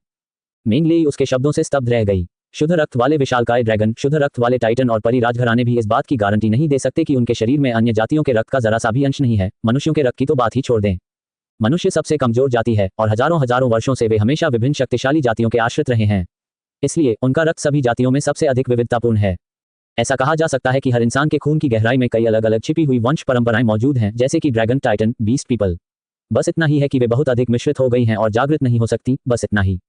ओल्ड एमोस ने आह भरी और कहा, वर्तमान राष्ट्रपति एक ड्रैगन व्यक्ति हैं, इसलिए यह समझना मुश्किल नहीं है कि उनमें टाइटन का खून क्यों है। मिंग लेई ने पहले तो कोई जवाब नहीं दिया, लेकिन उसके बाद उसने धीरे धीरे सिर हिलाना शुरू कर दिया। तर्क की यह श्रृंखला वास्तव में समझने में बहुत आसान थी। शुद्ध रक्त वाली नस्लें, वे भला कैसे अस्तित्व में आ सकती हैं? जब तक ऐसी कोई नस्ल इस दुनिया में मौजूद रहेगी, तब तक वे इस बात की गारंटी नहीं दे पाएंगे कि उनका वंश पूरी तरह से शुद्ध है। जिस प्रकार शुद्ध, स्वच्छ जल से भरा एक पात्र खुले में रखे जाने पर अंततः सभी प्रकार की अशुद्धियों से प्रदूषित हो जाता है, इससे बचने का कोई उपाय नहीं था। आत्मसातकरण यही था, नस्लों का आत्मसातकरण। ठीक वैसे ही जैसे तुम्हारे शरीर में स्वर्णिम देवताओं का वध करने वाली चींटियों का रक्त है। बहुत संभव है कि तुम्हारे शरीर में अन्य रक्तवंश भी हों। अगर तुम किसी दिन टाइटन रक्तवंश को जागृत कर लो तो मुझे जरा भी आश्चर्य नहीं होगा। ओल्ड एमोस ने हल्के से अपना सिर हिलाया और आगे कहा, इसीलिए आप अकादमी के वर्तमान अध्यक्ष को, जिनके अंदर थंडर टाइटन का रक्त है, केवल इसलिए बाहरी या दुश्मन की तरह नहीं मान सकते क्योंकि उन्होंने टाइटन वंश को जागृत कर दिया है। वास्तव में अग्नि ड्रैगन साम्राज्य में और यहाँ तक कि पूरे ड्रैगन गॉड साम्राज्य में भी ऐसे लोगों की अच्छी खासी संख्या है जिनके भीतर विशेष रक्त वंश मौजूद हैं, जिनमें डेमी जायंट्स, डेमी बीस्ट लोग और डेमी फेरीज की कोई कमी नहीं है। यद्यपि इन जैसे लोगों में अन्य जातियों के वंश का अंश होता है, फिर भी उनमें अपार शक्ति होती है और वे कुलीन वर्ग का हिस्सा बनने और उच्च पदों पर आसीन होने में सक्षम होते हैं। अच्छा ऐसा है। मिंग लेई ने धीरे से सिर हिलाया। फिर उन्होंने भावुक होकर आह भरी और कहा, चूंकि उनके भीतर अग्नि ड्रैगन का रक्त है और उन्होंने अपनी टाइटन वंश को भी जागृत कर लिया है, इसलिए राष्ट्रपति फ्रेड के पास संभवतः भयानक शक्ति होगी। ओल्ड एमोस ने हल्के से सिर हिलाते हुए जवाब दिया, इसमें कोई शक नहीं है। वरना क्या आपको लगता है कि फायर ड्रैगन किंगडम में थंडर तकनीकों में नंबर 1 का खिताब एक मजाक है? फिर उसने लापरवाही से द टाइटन होली थंडर का सच्चा विश्लेषण नामक पुस्तक बंद कर दी और कहा, अब तुम्हें इसे पढ़ने की कोई आवश्यकता नहीं है। टाइटन होली थंडर तुम्हारे भाग्य में नहीं लिखा है, इसलिए बेहतर होगा कि तुम ड्रैगन लैंग्वेज मैजिक का ठीक से अध्ययन करो। क्या यह मेरी नियति में नहीं लिखा है? मिंग लेई की आंखों की गहराई में एक अजीब सी चमक कौंधी। फिर उसने किताब को वापस वहीं रख दिया जहां से उसने उसे उठाया था। बाकी समय में मेंग लेई पुस्तकालय की सबसे ऊपरी मंजिल पर रहकर 3 तत्वों के ड्रैगन भाषा जादू के मंत्रों का गंभीरता से अध्ययन करता रहा।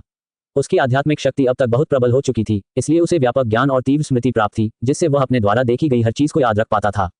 उसे 9वीं कक्षा के ड्रैगन लैंग्वेज मैजिक मंत्र को केवल कुछ ही बार पढ़ने की आवश्यकता थी ताकि वह उसे हुबहू नकल कर सके और सफलतापूर्वक उसका प्रयोग कर सके। कठिनाई स्तर, यह अवधारणा तो अस्तित्व में ही नहीं थी। व्यस्त होने पर समय बहुत जल्दी बीत जाता है। देखते ही देखते एक दिन निकल पड़ा। रात के खाने के समय के करीब फैटी हॉट ने मेंग लेई को कुछ देर के लिए काम पर लगाया। भाई, हम जुक्सियन रेस्टोरेंट पहुंच चुके हैं। अब सिर्फ तुम ही बचे हो। तुम कब तक पहुंचोगे? तुम पहले ही वहां पहुंच गए। अभी तो दिन की शुरुआत ही हुई है। तभी अचानक मेंग लेई को आश्चर्य के साथ एहसास हुआ कि खाने का समय हो चुका है। धत तेरे की, मैं पढ़ने में इतना मग्न हो गया था। मेंग लेई ने अपना माथा पीटते हुए जल्दी से कहा, मोटे, पहले मेहमानों का स्वागत कर दो। मैं अभी आता हूँ। चिंता मत करो, मुझ पर छोड़ दो। फिर फैटी हॉट ने हंसते हुए कहा, लेकिन तुम्हें जल्दी करनी चाहिए। जो लोग आए हैं वे बहुत व्यस्त हैं, इसलिए उनके लिए समय बहुत महत्वपूर्ण है। ठीक है। ... जब तक मेंग लेई जल्दी से जुक्सियन रेस्टोरेंट पहुंचा तब तक आधा घंटा बीत चुका था। जब वह निजी भोजन कक्ष में पहुंचा तब तक फैटी हॉट मेहमानों का मनोरंजन करने में व्यस्त था। भाई, आखिरकार तुम आ ही गए। फैटी हॉट ने जल्दी से मेंग लेई का अभिवादन किया और उसे अंदर ले गया। फिर मुस्कुराते हुए उसने परिचय कराया। सभी को मैं परिचय कराता हूँ। मैं हूँ मेंग लेई, हमारे फायर ड्रैगन मैजिक अकादमी के पूरे इतिहास का सबसे प्रतिभाशाली व्यक्ति और आज का विक्रेता भी। Whoosh whoosh whoosh. सभी की निगाहें एक ही समय पर मेंग लेई पर टिक गईं। उनकी आंखों में जिज्ञासा, तीव्र जुनून और उम्मीद के भाव थे। उन्होंने मेंग लेई की महान प्रतिष्ठा के बारे में तो सुना ही था। विशेष रूप से उत्तरी नदी दर्रे की लड़ाई ने तो राज्य के उच्च वर्ग के बीच भी उनके नाम को गूंजने का मौका दे दिया था। ये बात किसे नहीं पता थी कि मेंग लेई ने अकेले ही चींटियों के झुंड को खदेड़ दिया था। ये बात किसे नहीं पता थी कि मेंग लेई के पास लाखों जादुई कोर मौजूद थे। एक व्यापारी होने के नाते उनके लिए सबसे महत्वपूर्ण बात निश्चित रूप से वे लाखों जादुई कोर ही थे। आखिर यह करोड़ों या शायद अरबों सोने के सिक्कों का एक बड़ा सौदा था। भला इसके प्रति उत्साह से कौन नहीं भरेगा? भाई, यहाँ बैठे हुए लोग राज्य के 3 सबसे बड़े व्यापारिक संघों और 13 अन्य प्रमुख अधिग्रहण कंपनियों के प्रतिनिधि और राजधानी में व्यापारिक सौदों के प्रभारी व्यक्ति हैं। सभी को इंतजार कराने के लिए क्षमा करें। एक दूसरे से औपचारिक अभिवादन करने के बाद दोनों पक्ष सीधे मुख्य विषय पर आ गए। 3 बड़े व्यापारिक संघों में से एक लुसिविया ट्रेड एसोसिएशन के प्रतिनिधि खड़े हुए और उन्होंने पूछा, लॉर्ड मेंग लेई, मैंने सुना है कि आपने नॉर्थ रिवर पास में ब्लिथस्टी iron crystal ink magic core का एक जत्था प्राप्त किया है। इनकी संख्या वास्तव में कितनी है? सवाल सुनते ही बाकी सबने भी बार बार सिर हिलाकर सहमति जताई। वे आज खास तौर पर मैजिक कोर के उस बैच के लिए यहाँ आए थे। आखिर यह एक बड़ा व्यापारिक सौदा था। अगर उन्हें इसमें बड़ा हिस्सा मिल जाता तो वे निश्चित रूप से मोटी रकम कमा लेते। फैटी हॉट भी मेंग लेई की ओर देखने से खुद को रोक नहीं पाया। मेंग लेई ने कुछ देर सोचने के बाद जवाब दिया, जादुई जीव 1 में प्राप्त किए गए और महान ड्रैगन रक्त दीवार पर चींटियों के झुंड से 2 बार लड़ने के दौरान प्राप्त किए गए जीवों को मिलाकर शायद इनकी कुल संख्या 750,000 होगी। उन्होंने इससे पहले कभी विस्तृत गणना नहीं की थी। हालांकि उनकी संपत्ति के आधार पर अनुमानित आंकड़े लगभग सही थे। बेशक ये भी पूरी तरह सटीक नहीं था क्योंकि उनकी संपत्ति लगातार बढ़ रही थी, लेकिन साथ ही साथ उनकी सहनशक्ति, खर्च हुई जादुई शक्ति और खर्च हुई आध्यात्मिक शक्ति की भरपाई के लिए वह लगातार कम भी हो रही थी। इन सभी के लिए उन्हें अपनी संपत्ति के अंक खर्च करने पड़ते थे। इसलिए केवल अर्जित धन की मात्रा के आधार पर जादुई कोर की संख्या का अनुमान नहीं लगाया जा सकता था। यह मात्रा निर्धारित करने का सटीक तरीका नहीं था। वास्तविक संख्या निश्चित रूप से 750,000 से अधिक थी। क्या 750,000? सबकी आंखें चौड़ी हो गईं। ये सोचकर कि उन्हें संख्या बहुत कम मिली है, मेंग लेई ने भौहें चढ़ाते हुए कहा, मैंने भी इनकी सटीक संख्या नहीं गिनी है, लेकिन संभवतः 750,000 से अधिक होंगे। ये भी संभव है कि 800,000 हों। फुफकार। सभी 16 व्यावसायिक प्रतिनिधियों ने ठंडी हवा में गहरी सांस ली। उनकी आंखें चमक उठीं और वे अपनी आंखों में तीव्र उत्साह लिए मेंग लेई की ओर देखने लगे। भले ही उन्हें प्रत्येक छठे दर्जे के जादुई कोर से केवल 100 सोने के सिक्के ही अतिरिक्त मिले, फिर भी 800,000 जादुई कोर 80 मिलियन सोने के सिक्कों के बराबर होंगे। इससे 80 मिलियन सोने के सिक्कों का मुनाफा हुआ। यह निश्चित रूप से एक बड़ा व्यावसायिक सौदा था। इसके अलावा एक जादुई कोर से 100 सोने के सिक्कों से कहीं अधिक लाभ मिलता था। यदि वे उन्हें अच्छी कीमत पर बेचते तो संभव था कि वे एक ही कोर से सैकड़ों या यहाँ तक कि 1000 सोने के सिक्के भी कमा सकते थे। महोदय मेंग लेई, मिडिल्स ट्रेड एसोसिएशन 400,000 मैजिक कोर खरीदने के लिए तैयार है।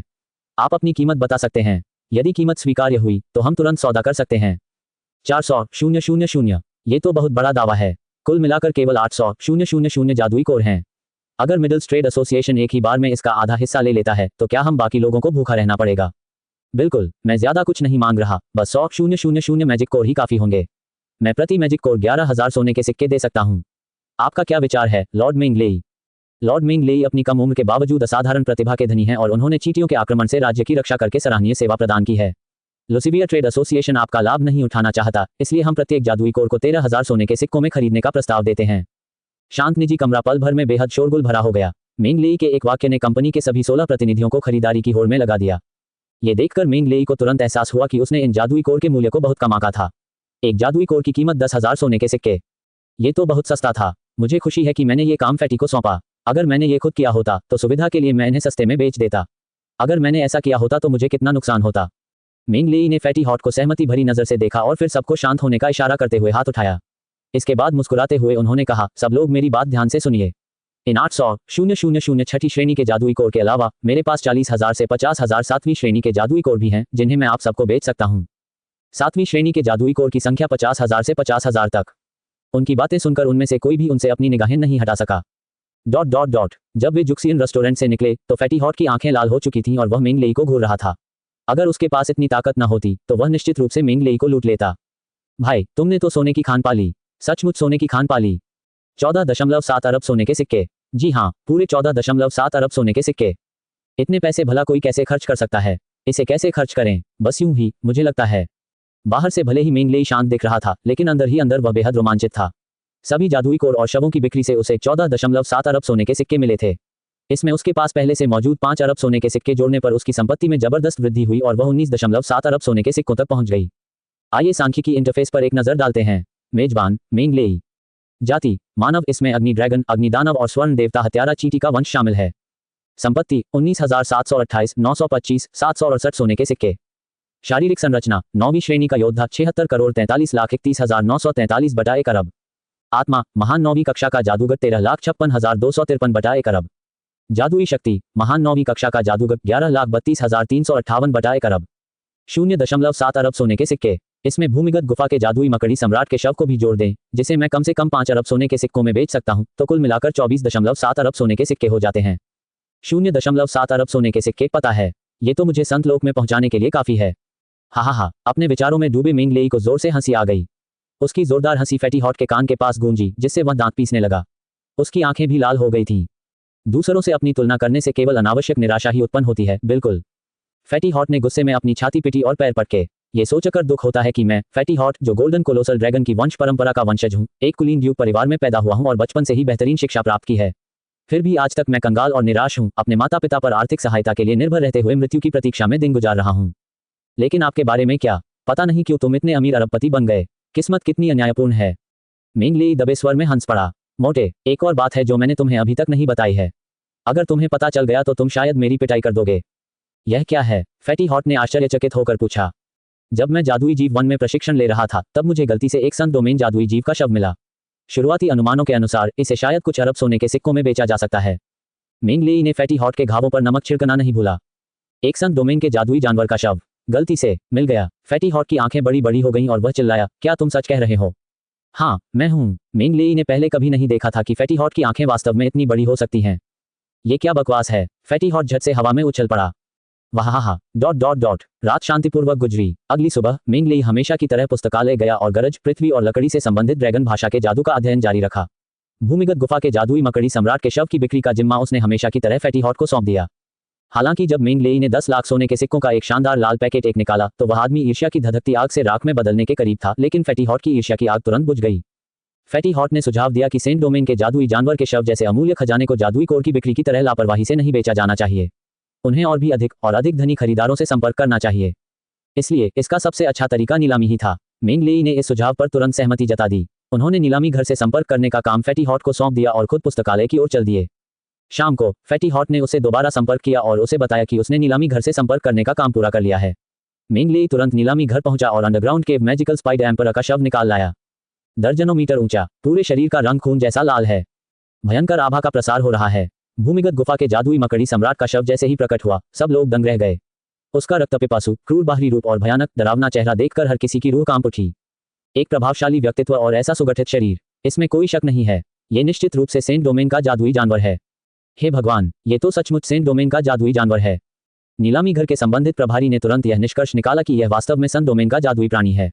इसके बाद उन्होंने मेंग लेई को सूचित किया कि उन्हें कुछ विज्ञापन करने के लिए कुछ दिनों का समय चाहिए, ताकि नीलामी के लिए अधिक कीमत मिल सके। इस बात पर मेंग लेई को कोई आपत्ति नहीं थी। 10 दिनों की प्रारंभिक विज्ञापन अवधि के बाद भूमिगत गुफा के जादुई मकड़ी सम्राट के शव की नीलामी सफलतापूर्वक शुरू हुई। फिर कई विशेषज्ञों, रईसों, उच्च पदस्थ अधिकारियों और धनी उद्योगपतियों की उपस्थिति में नीलामी 6.8 अरब सोने के सिक्कों की खगोलीय कीमत पर समाप्त हुई। 10% नीलामी शुल्क और प्रसंस्करण शुल्क काटने के बाद मेंग लेई ने 6.1 बिलियन सोने के सिक्कों का भारी शुद्ध लाभ अर्जित किया। 0.7 अरब जोड़ 6.1 अरब इक्वल्स 25.8 अरब। मेंग लेई की संपत्ति चौंका देने वाले 25.8 अरब सोने के सिक्कों तक पहुंच गई थी और अभूतपूर्व ऊंचाइयों को छू गई थी। 0.58 बिलियन स्टेट एट्रीब्यूट पॉइंट्स। अब मेरे लिए संत लोक में प्रवेश करने के लिए इतना ही काफी है। भले ही मैं सिर्फ एक छद्म संत लोक बनूं, फिर भी यह संत लोक ही तो है ना? वाह। उस रात मेंग लेई ने संत लोक में प्रवेश करने के लिए जल्दबाजी में पैसे खर्च नहीं किए। इसके बजाय उसने अनगिनत सोने के सिक्के निकाले और उन्हें बिस्तर और फर्श पर ढेर कर दिया, उन्हें भर दिया और उनके ऊपर लेट गया। पिछले जन्म में मेरी इतनी ज्यादा इच्छा थी कि मैं पैसों में लोटपोट हो जाऊं, यहां तक कि मैं इसके सपने भी देखता था। और आज आखिरकार यह सच हो गया। हालांकि सिक्के उसके शरीर पर कुछ हद तक दर्दनाक रूप से चुभ रहे थे, लेकिन सोने की गंध लेते ही मेंग लेई को अत्यधिक संतुष्टि मिली। उसके भीतर अभूतपूर्व शांति और सुकून का एहसास हुआ। खुशी कभी कभी इतनी सरल हो सकती है। मेंग लेई ने धीरे धीरे नींद आने पर खुद से बुदबुदाया। बूम! अचानक किसी ने उसके कमरे का दरवाजा खोल दिया और जादुई बत्तियां जल उठीं। मेंग लेई ने मुड़कर देखा तो अब्बे दरवाजा खोलकर अंदर आ रही थी। एब्बे! मेंग लेई काफी असमंजस में थी। हालांकि वे दोनों एक ही कमरे में रहते थे, लेकिन एक ऊपर वाले कमरे में रहता था जबकि दूसरा नीचे वाले कमरे में।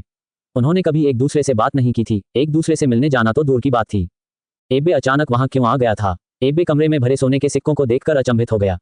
अपने सामान्य ठंडे भावहीन चेहरे के बावजूद वह कमरे की सुनहरी रोशनी से लगभग चकाचौंध हो गया था। क्या मेंग लेई को इस तरह का कोई खास शौक है? वाकई किसी को लंबे समय से जानने के बाद भी उसके असली स्वभाव को जानना मुश्किल होता है। हाँ, मैंने हाल ही में थोड़ी सी कमाई की है। मेंग लेई ने सिर खुजाते हुए शर्मिंदा मुस्कान के साथ समझाया। मैं सोने के ढेर में सोने का अनुभव लेना चाहता था। हाँ, मुझे यकीन है कि आप समझ गए होंगे कि मेरा मतलब क्या है। तुम तो खुद एक विशालकाय अजगर से भी कहीं ज्यादा विशालकाय अजगर जैसे हो। प्रतिक्रिया में अब्बे के होंठों के कोने 2 बार फड़क उठे, फिर उसने अपना सामान्य ठंडा और उदासीन चेहरा बना लिया। उसकी आंखें जटिल भावों से भरी हुई मेंग लेई को घूर रही थीं। क्या बात है, अब्बे? मेंग लेई अब्बे के उसे घूरने के तरीके से पूरी तरह से हैरान था और उसने कहा, आज आप कुछ अजीब तरह से व्यवहार कर रहे हैं। अब्बे ने कोई जवाब नहीं दिया, बस चुपचाप मेंग लेई को देखता रहा। काफी देर बाद वह अचानक मुड़ा और दरवाजे की ओर चल पड़ा। दरवाजे पर पहुंचकर वह अचानक फिर रुक गया। मैं जा रहा हूं, मेंग लेई। अगर संभव हुआ, भविष्य में मौका मिला तो हम साम्राज्य की राजधानी में फिर मिलेंगे। फिर वह पीछे मुड़े बिना ही चला गया।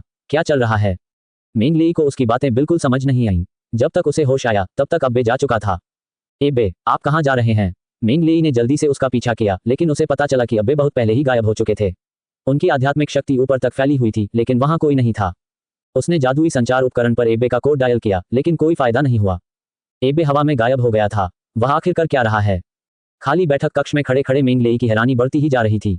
आमतौर पर वे एक दूसरे से बात भी नहीं करते थे, फिर भी अब्बे ने अचानक ऐसे उलझाने वाले शब्द कह दिए जिनका कोई मतलब नहीं निकल रहा था। आखिर इसका क्या मतलब था? ... मेंग लेई उस रात सो नहीं पाए। जब से उन्होंने ध्यान में महारत हासिल की थी, तब से वे लगभग सो ही नहीं पाते थे। हालांकि जब भी वे कभी कभार सोते थे तो हमेशा गहरी नींद सोते थे।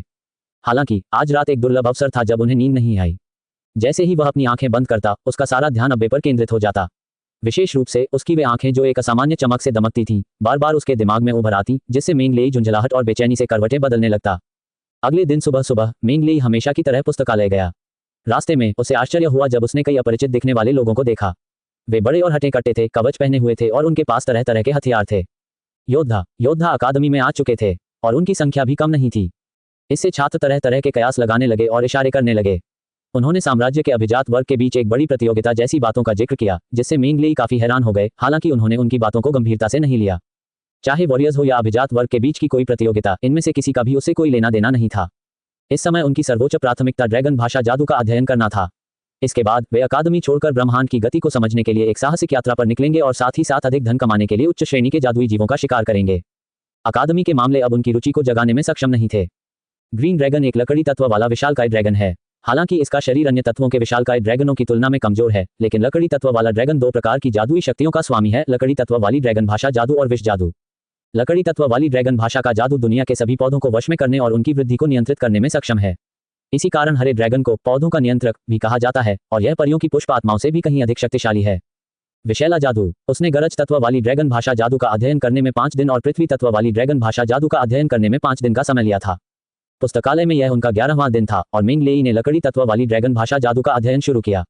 हालांकि उन्होंने हाल ही में लकड़ी तत्व जादू की प्रतिभा प्राप्त की थी, फिर भी उनकी साधना की गति असाधारण रूप से तेज थी। इसका एक कारण उनकी प्रबल आध्यात्मिक शक्ति थी। चूंकि उन्हें पहले से ही एक विशेष लाभ प्राप्त था, चाहे वह लकड़ी तत्वीय जादुई शक्ति का संचय हो या लकड़ी तत्वीय मंत्रों का अध्ययन, इसलिए दोनों ही मामलों में उनकी गति आश्चर्यजनक रूप से तेज थी। दूसरा कारण गोल्डन लीफ था। स्वर्ण पत्ती ने उसकी चेतना के सागर में एक स्थान बना लिया था और वह लगातार ब्रह्मांड में मौजूद लकड़ी के तत्वों को हर पल अवशोषित कर रही थी। परिणामस्वरूप मेंग लेई एक चुंबक की तरह लकड़ी तत्वीय जादुई शक्ति को आश्चर्यजनक गति से संचित कर रहा था। इन कारणों से चाहकर भी उसके लिए लकड़ी तत्वीय जादू का अभ्यास धीमी गति से करना कठिन था। जैसे ही मिंग लेई लकड़ी तत्व वाली ड्रैगन भाषा जादू के गहन आश्चर्य में डूबा हुआ था, अचानक उसका जादुई संचार उपकरण बज उठा। मिंग लेई की भौहें थोड़ी सिकुड़ गईं। उसने संचार उपकरण निकाला और देखा कि वास्तव में मिस्टर डक का फोन था। उसने बुदबुदाते हुए कहा, कितना अजीब है, मिस्टर डक मुझे क्यों ढूंढ रहे हैं? हैरान होकर मिंग लेई ने फोन उठाया। मिंग लेई, मैंने सुना है कि तुम आजकल हर दिन पुस्तकालय में ही बैठे रहते हो। ड्रैगन भाषा के जादू में तुम्हारी महारत कैसी चल रही है? श्री डक ने प्रसन्नतापूर्वक पूछा। बुरा नहीं है, मुझे तो बहुत अच्छे पुरस्कार मिल रहे हैं, मिंग लेई ने ईमानदारी से जवाब दिया। तुम्हारी प्रतिभा तो सचमुच अविश्वसनीय है, श्री डक ने प्रशंसा में आह भरी। फिर उन्होंने मुख्य बात पर आते हुए कहा, मिंग लेई, मुझे तुम्हें पहले से ही कुछ बताना है। तुम्हें इसके लिए मानसिक रूप से तैयार रहना होगा। मिंग लेई के चेहरे पर असमंजस का भाव छा गया। अकादमियों के बीच मैत्रीपूर्ण संबंधों को मजबूत करने के लिए अंतर अकादमी प्रतियोगिता जल्द ही शुरू होने वाली है। अध्यक्ष फ्रेड ने व्यक्तिगत रूप से आपको इस वर्ष प्रतियोगिता में फायर ड्रैगन मैजिक अकादमी का प्रतिनिधित्व करने के लिए कप्तान के रूप में चुना है। अंतर अकादमी प्रतियोगिता। मिंग लेई एक पल के लिए सुनना पड़ गया और फिर उसे स्कूल परिसर में मौजूद वॉरियर्स की याद आ गई। श्री डक ने समझाया, अंतर अकादमी प्रतियोगिता का पूरा नाम अभिजात वर्ग की साम्राज्यव्यापी अंतर अकादमी विनिमय प्रतियोगिता के रूप में जाना जाता है और यह हर 4 साल में एक बार आयोजित की जाती है। सभी प्रतिभागी प्रतियोगी ड्रैगन गॉड एम्पायर अकादमियों के वर्तमान छात्र निकाय से चुने जाते हैं। उनकी आयु 30 वर्ष या उससे कम होनी चाहिए और योद्धा और जादूगर दोनों ही इसमें भाग लेने के पात्र हैं। आकर्षक पुरस्कारों के अलावा उत्कृष्ट प्रदर्शन करने वाले सभी छात्र अपनी अकादमियों के लिए बहुत सम्मान और गौरव भी अर्जित करेंगे। बाजार में ये भी चर्चा है कि इस साल के पुरस्कारों में साम्राज्य के पवित्रतम आशीर्वाद कक्ष में प्रवेश करने का मौका भी शामिल है। इसलिए अध्यक्ष और अकादमी के अन्य नेताओं ने इस वर्ष की अंतर अकादमी प्रतियोगिता को बहुत महत्व दिया है। अध्यक्ष ने आज सुबह बैठक के दौरान ये स्पष्ट रूप से कहा है कि आपको इसमें भाग लेना है। इस पर श्री डक ने पूछा, मिंग लेई, क्या आपके कोई और प्रश्न हैं? अभिजात वर्ग की अंतर अकादमी विनिमय प्रतियोगिता। मिंग लेई थोड़ा परेशान था। उसने कहा, श्रीमान डक, अकादमी के सदस्य के रूप में अंतर अकादमी विनिमय प्रतियोगिता में भाग लेकर अकादमी का प्रतिनिधित्व करना मेरा कर्तव्य है। लेकिन अगर मैं इसमें शामिल होता हूं तो क्या हम एक तरह से दूसरों को धमका नहीं रहे हैं? ओह, श्री डक एक पल के लिए चौंक गए, फिर अचानक खामोश हंसी फूट पड़ी। क्या आपको चिंता है कि खांसी प्रतियोगिता में कोई असली चुनौती नहीं है, मिंग लेई? हाँ, मेरा मतलब लगभग यही है। मिंग लेई ने बार बार सिर हिलाया। उसे इस तरह की प्रतियोगिताएं नापसंद नहीं थी क्योंकि इससे उसे अपने ज्ञान का विस्तार करने और कुछ गुण, मंत्र, वंश और अन्य चीजें सीखकर अपने हथियारों के जखीरे को समृद्ध करने का अवसर मिलता था। लेकिन अगर वे उसे कुछ बच्चों से लड़ने के लिए कह रहे होते तो ये काफी अर्थहीन होता। इसके अलावा ऐसा लगता कि वह छोटे बच्चों को धमका रहा है। अगर बात सिर्फ इतनी सी है तो आपको बिल्कुल भी चिंता करने की जरूरत नहीं है। अगर बात सिर्फ इतनी सी है तो आपको बिल्कुल भी चिंता करने की जरूरत नहीं है। श्री डक ने हंसते हुए सिर हिलाया और आगे बोले, इस विनिमय प्रतियोगिता के पुरस्कार आपकी कल्पना से कहीं अधिक आकर्षक हैं और ये बड़ी संख्या में विशेषज्ञों को आकर्षित करेंगे। इसी वजह से मौजूदा छात्रों के अलावा वास्तव में प्रतियोगियों की एक बड़ी संख्या ऐसी है जो अकादमियों से नहीं है। वे प्रतियोगिता में भाग लेने की पात्रता प्राप्त करने के लिए नामात्र के लिए अकादमियों में शामिल होते हैं। इसके अलावा कई ऐसे वरिष्ठ छात्र हैं जिन्हें स्नातक हो जाना चाहिए था, लेकिन वे ऐसा करने से साफ इनकार कर देते हैं और प्रतियोगिता में भाग लेने की योग्यता हासिल करने के लिए कई वर्षों तक अकादमी में अपनी पढ़ाई जारी रखते हैं। क्या सच में ऐसा हो सकता है? मिंग लेई यह सुनकर थोड़ा चौंक गया। अगर ऐसा हुआ तो क्या हम जैसे मौजूदा छात्रों को बहुत बड़ा नुकसान नहीं होगा? हाँ, लेकिन इसके बारे में कुछ नहीं किया जा सकता। इनाम इतने लुभावने हैं। श्री डक ने सिर हिलाते हुए कहा, सच कहूं तो अगर मेरी उम्र जरूरी शर्तों को पूरा नहीं करती तो मैं भी इस प्रतियोगिता में पंजीकरण कराना चाहता। कितना अन्याय है, ये सरासर अन्याय है। मिंग लेई पूरी तरह से अवाक रह गई। क्या ये सचमुच अंतर अकादमिक विनिमय प्रतियोगिता थी? समुदाय के विशेषज्ञ भी इस प्रतियोगिता में भाग लेने के लिए इतनी दूर से आ रहे थे। इसमें कुछ नहीं किया जा सकता। वर्तमान छात्र आमतौर पर बहुत युवा होते हैं और उनमें से अधिकतर तुलनात्मक रूप से कमजोर होते हैं। इससे आदान प्रदान प्रतियोगिता में प्रदर्शन क्षमता की गंभीर कमी हो जाती है और परिणामस्वरूप प्रतियोगिता में प्रतिस्पर्धा का स्तर भी बहुत कम हो जाता है। श्री डक ने मुस्कुराते हुए समझाया, इसलिए वे प्रतियोगिता की आवश्यकताओं में ढील दे सकते हैं और अधिक विशेषज्ञों को भाग लेने की अनुमति दे सकते हैं। हालांकि अंततः 30 वर्ष की आयु सीमा अभी भी लागू है।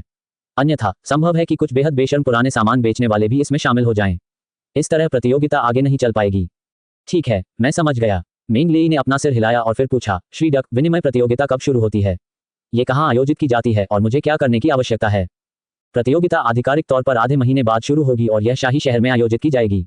हालांकि शाही शहर जाने से पहले हम फायर ड्रैगन किंगडम पहले प्रारंभिक छंटनी का दौर आयोजित करेंगे, दूसरे शब्दों में योग्यता दौर। श्री डक ने समझाया, विनिमय प्रतियोगिता में यह शर्त है कि प्रत्येक राज्य के पास केवल 50 प्रतियोगिता स्थान होंगे और इन 50 स्थानों के लिए प्रतियोगियों का चयन अर्हता प्राप्त दौर के माध्यम से किया जाएगा।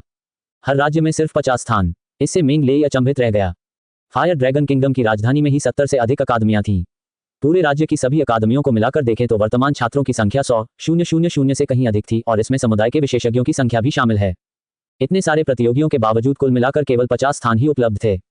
प्रतियोगिता वाकई बहुत कठिन थी। तो फिर मुझे पहले क्वालिफाइंग राउंड में शामिल होना होगा? मिंग लेई ने अपनी भौहें उठाते हुए पूछा। हाँ, ये सही है, श्री डक ने हल्के से सिर हिलाते हुए उत्तर दिया। 1 सप्ताह का अर्हता दौर 2 दिन में शुरू होगा। उसके बाद चयनित विजेता 10वें दिन शाही राजधानी के लिए रवाना होंगे और विनिमय प्रतियोगिता में अग्नि ड्रैगन साम्राज्य का प्रतिनिधित्व करेंगे। ठीक है, मुझे समझ आ गया। मेंग लेई ने हल्के से सिर हिलाया।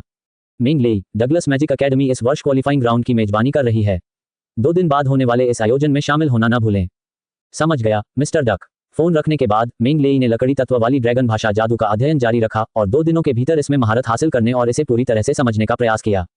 2 दिन बाद सुबह मेंग लेई जागा और अपना सामान पैक करने के बाद अपने अपार्टमेंट से निकल गया। वह जैसे ही कॉन्डोमिनियम से बाहर निकला, उसकी मुलाकात तुरंत फैटी हॉट और डैनियल से हो गई। वे दोनों बेहद खुश और उत्साहित थे। फैटी हॉट हंसते हुए बोला, भाई तुम तो क्वालिफाइंग राउंड के चैंपियन जरूर बनोगे। हम तुम्हें पहले से ही बधाई देते हैं। उम्मीद है कि सब कुछ वैसा ही होगा जैसा आपने कहा है, मेंग लेई ने मुस्कुराते हुए जवाब दिया। फिर उसने हाथ हिलाकर जादुई कालीन निकाला और मुस्कुराते हुए कहा, चलो साथ में चलते हैं। सच में यार, अरबपति होते हुए भी एक पुराने और फटे पुराने उड़ने वाले कालीन पर सवारी कर रहे हो। क्या तुम्हें इस बात की चिंता नहीं है कि इससे तुम्हारी शान शौकत पर आंच आएगी? फैटी हॉट ने जादुई कालीन को तिरस्कार भरी नजरों से देखते हुए कहा।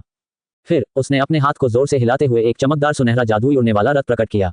यह एक भव्य बाज से बहुत मिलता जुलता था, सिवाय इसके कि इसका सिर अजगर जैसा था और यह पूरी तरह से सुनहरे अजगर के शिल्कों से ढका हुआ था। इसे बयां करने के लिए सिर्फ 4 शब्द ही काफी थे, बेहद शानदार, ताकतवर और दबंग। फैटी हॉट ने अपने लंबे बालों को झटकते हुए बड़े ही नखरे से कहा, चलो चलते हैं। हम मेरी गाड़ी से जा सकते हैं। ये क्या बकवास है? क्या ये ड्रैगन फाल्कन जादुई रथों के कलेक्टर संस्करण का नवीनतम संस्करण नहीं है? एक की कीमत तो 5 मिलियन सोने के सिक्कों से भी ज्यादा है। ये सब तुम्हें कहां से मिला, मोटे? सुनहरे रंग के वाहन के अचानक प्रकट होने से डैनियल दंग रह गया और सदमे से उसकी सांसें थमसी गईं। हाँ, मुझे हाल ही में अपने पुराने दोस्त की बदौलत अचानक से कुछ पैसे मिल गए। फैटी हॉट बड़े गर्व से बोला। हे, तुम समझ गए ना मेरा मतलब? तुमने गाड़ी खरीदने के लिए मेरे दिए हुए सारे लाल लिफाफे खर्च कर दिए हैं, मेंग लेई ने फैटी हॉट की ओर देखते हुए कहा। उसने फैटी हॉट को कुछ लाल लिफाफे दिए थे जिनकी कुल कीमत 2 से 3 मिलियन सोने के सिक्कों के बराबर थी। उसने तो वो सब पहले ही खर्च कर दिए थे। हाँ, मैं फैटी खाने पीने और कपड़ों की चिंता नहीं करता, लेकिन मेरे पास एक ऐसी शानदार गाड़ी की कमी है जो मेरे रुतबे के मुताबिक हो। सच कहूं तो मैं अपने पिताजी की गाड़ी पर बहुत लंबे समय से नजर गड़ाए हुए हूं। हंसते हुए फैटी हॉट ने आगे कहा, मैं इसे चुराकर हमेशा से बाहर लाना चाहता था। अफसोस, मेरे पिताजी इस पर बहुत कड़ी नजर रखते हैं, इसलिए मुझे मौका ही नहीं मिला। इसलिए मैंने मन ही मन कसम खाई थी कि एक दिन मैं उनसे भी ज्यादा शानदार गाड़ी जरूर खरीदूंगा। और अब मेरी इच्छा आखिरकार पूरी हो गई है। मैं बहुत खुश हूं। तुम निकम्मे हो। प्रतिक्रिया स्वरूप मेंग लेई के होठों का एक कोना फड़क उठा। हाँ, चलो चलें। फैटी हॉट ने गाड़ी का दरवाजा खोला और बोला, आज वो बूढ़ा भाई खूब उत्पात मचाएगा। तुम्हें एक शानदार गाड़ी में ही आना होगा, तभी तो तुम बूढ़े भाई के रुतबे के मुताबिक दिखोगे। चढ़ जाओ मेरे दोस्त। उद्धरण चिन्ह ... उद्धरण चिन्ह। 5 मिलियन सोने के सिक्कों से बनी जादुई रथ स्वाभाविक रूप से बेहद शानदार थी। जैसे ही वह हवा में उठी, उसने कई आश्चर्यचकित और ईर्ष्यालु निगाहों को अपनी ओर आकर्षित कर लिया। फिर भी फैटी हॉट नाम का वह बेवकूफ जानबूझकर दिखावा करता रहा और कैंपस के चारों ओर इत्मीनान से चक्कर लगाता रहा। वह इतनी धीमी गति से चलता था कि अनगिनत ईर्ष्यालु लोग उसे देखकर दबी आवाजें निकालते थे। चीख पुकार और उत्साह भरी आवाजें सुनकर फैटी हॉट का अहंकार चरम पर पहुंच गया। तभी वह अपनी उपलब्धियों से पूरी तरह संतुष्ट होकर अकादमी से निकला। और फिर उसने दोबारा दिखावा करना शुरू कर दिया। वह भीड़भाड़ वाली जगहों पर धीरे गाड़ी चलाता था और कम आबादी वाले इलाकों में तेजी से चलता था। उसके उस घमंडी चेहरे को देखकर मेंग लेई को किसी को पीटने का बहुत मन हुआ। मोटे, जिस रफ्तार से तुम गाड़ी चला रहे हो, हम अगले साल तक भी डगलस मैजिक एकेडमी नहीं पहुंच पाएंगे। हे, फैटी हॉट ने उसे शर्माते हुए मुस्कुराया और तुरंत नियंत्रण लीवर खींच दिया। जादुई रथ पल भर में गति पकड़ गया और प्रकाश की एक धारा में बदल गया जो बाहर की ओर उड़ गई। 10 मिनट से भी कम समय में वे डगलस मैजिक अकादमी पहुंच गए। तुमने कुछ मिनटों के सफर को किसी तरह 1 घंटे में खींच दिया। मेंग लेई ने अपनी जेब घड़ी पर एक नजर डालते हुए शिकायत की। सच में, मोटे। डगलस मैजिक एकेडमी में अब तक भारी भीड़ उमड़ चुकी थी। अकेडमी के प्रवेश द्वार के सामने कई लंबी कतारें लगी हुई थीं, जिन्हें देखकर मेंग लेई थोड़ा परेशान हो गया। इतने सारे लोग यहाँ हैं, हमें कब तक कतार में लगना पड़ेगा? हालांकि फैटी हॉट ने जवाब दिया, भाई ऊपर लगे बैनर को देखो, तुम जैसे प्रतियोगियों के लिए एक अलग रास्ता बना हुआ है।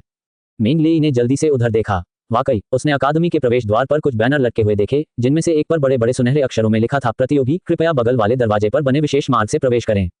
बैनर के बाकी हिस्से में अन्य जानकारी प्रदर्शित की गई थी, जैसे कि बाहरी पक्षों को अकादमी में प्रवेश करने और युद्ध देखने के लिए भुगतान करने के लिए आवश्यक सोने के सिक्कों की संख्या, अकादमी में प्रवेश करने के बाद के निर्देश, बैठने की व्यवस्था आदि।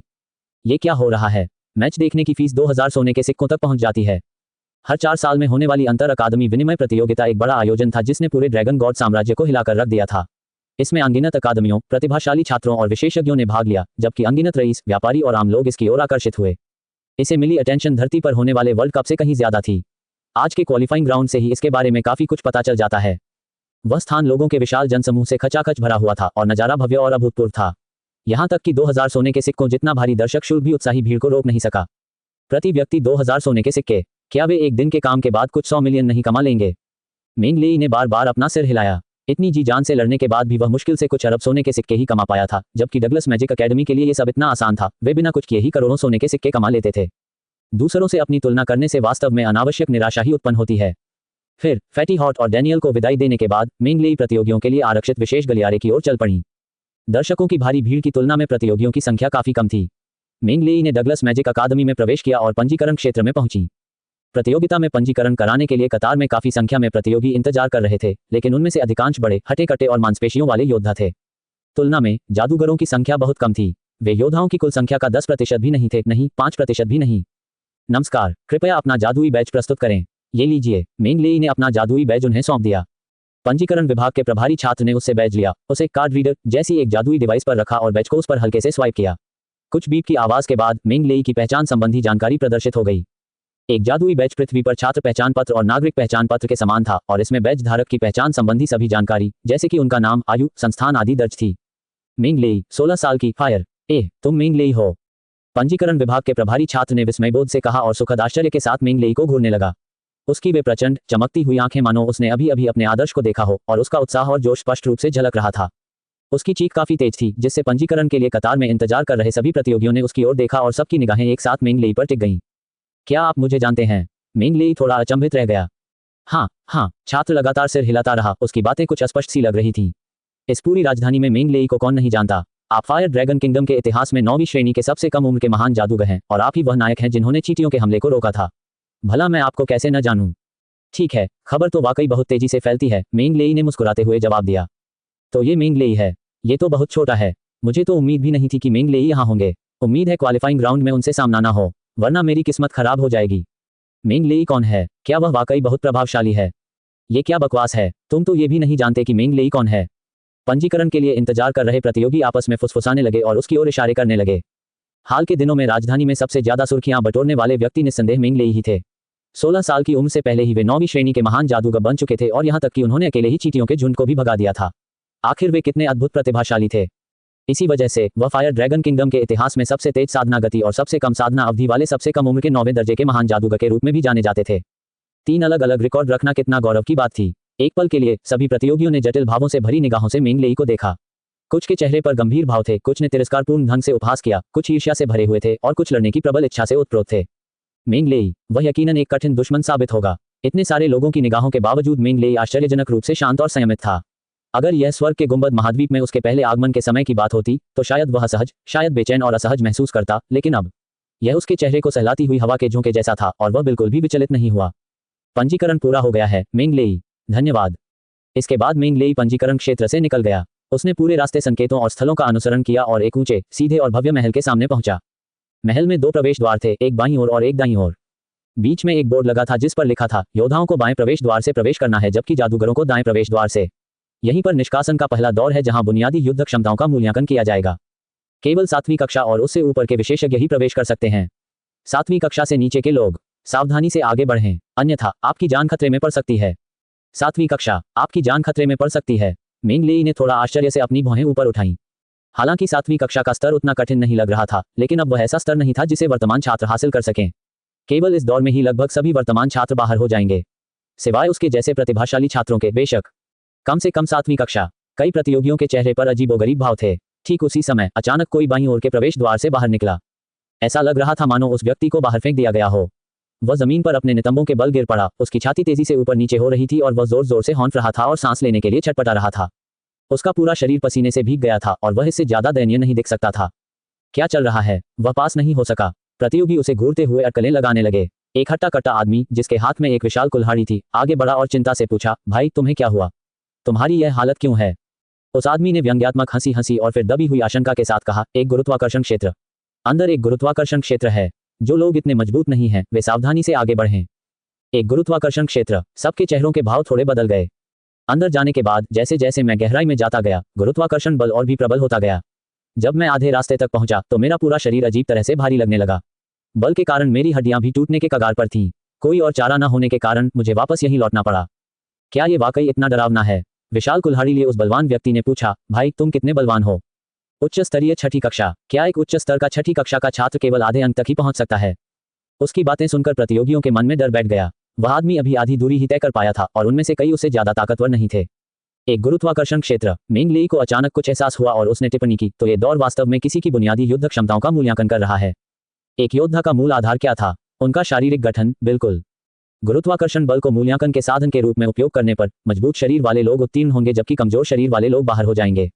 यह एक ऐसा मूल्यांकन था जिसने किसी व्यक्ति की पूर्ण क्षमता की परीक्षा ली। इसमें किसी भी तरह से ढिलाई बरतने का कोई रास्ता नहीं था। मैंने इससे पहले कभी गुरुत्वाकर्षण वाले स्थान का अनुभव नहीं किया है। मेंग लेई की आंखें चारों ओर घूमी और वह बाईं ओर के प्रवेश द्वार से अंदर चला गया। ओह, क्या वह जादूगर नहीं है? वह योद्धाओं के प्रवेश द्वार से क्यों गया? मेंग लेई के इस फैसले ने उन प्रतियोगियों को पूरी तरह से असमंजस में डाल दिया, जिनकी निगाहें लगातार उस पर टिकी हुई थीं। आखिर उसके जैसा जादूगर जादूगरों के प्रवेश द्वार के बजाय योद्धाओं के प्रवेश द्वार से क्यों जा रहा था? आखिर वह क्या करने की कोशिश कर रहा था? तथाकथित गुरुत्वाकर्षण क्षेत्र एक बंद गलियारे जैसा दिखता था, फिर भी एक सुरंग जैसा भी। फर्श, दीवारों और छत पर गुरुत्वाकर्षण के जादुई वृत्त उकेरे गए थे और वे लगातार गुरुत्वाकर्षण बल उत्पन्न करते थे। मेंग लेई को उस स्थान में प्रवेश करने के बाद अपने शरीर में भारीपन और बोझ महसूस होने लगा, मानो उस पर अदृश्य बेड़ियां लगा दी गई हों। ये गुरुत्वाकर्षण बल था, एक ऐसा गुरुत्वाकर्षण बल जो हर कोने तक पहुंच गया। हालांकि मेंग लेई के लिए गुरुत्वाकर्षण का यह मामूली सा खिंचाव कुछ भी नहीं था। वह आराम से टहलते हुए आगे बढ़ता रहा। फिर पूरी तरह से अप्रभावित होकर वह एक ही झटके में गुरुत्वाकर्षण क्षेत्र से बाहर निकल गया और तथाकथित एलिमिनेशन राउंड पास कर लिया। इसके तुरंत बाद वह एक अखाड़े जैसी जगह पर पहुंचा। उसके सामने जमीन से कई मीटर ऊपर एक लड़ाई का अखाड़ा था और उसके चारों ओर दर्शकों की कई कतारें लगी हुई थीं।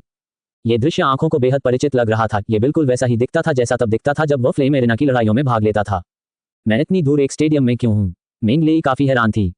लेकिन बेंचों पर बैठे दर्शक ऐसे नहीं थे। उन्होंने तुरंत मेंग लेई की ओर देखा। उनकी आंखें उत्साह और उम्मीद से चमक रही थीं। ये 100वां है। हा 100वां आ गया। हम आखिरकार 100 लोगों तक पहुंच गए हैं। जल्दी करें और प्रतियोगिता शुरू करें।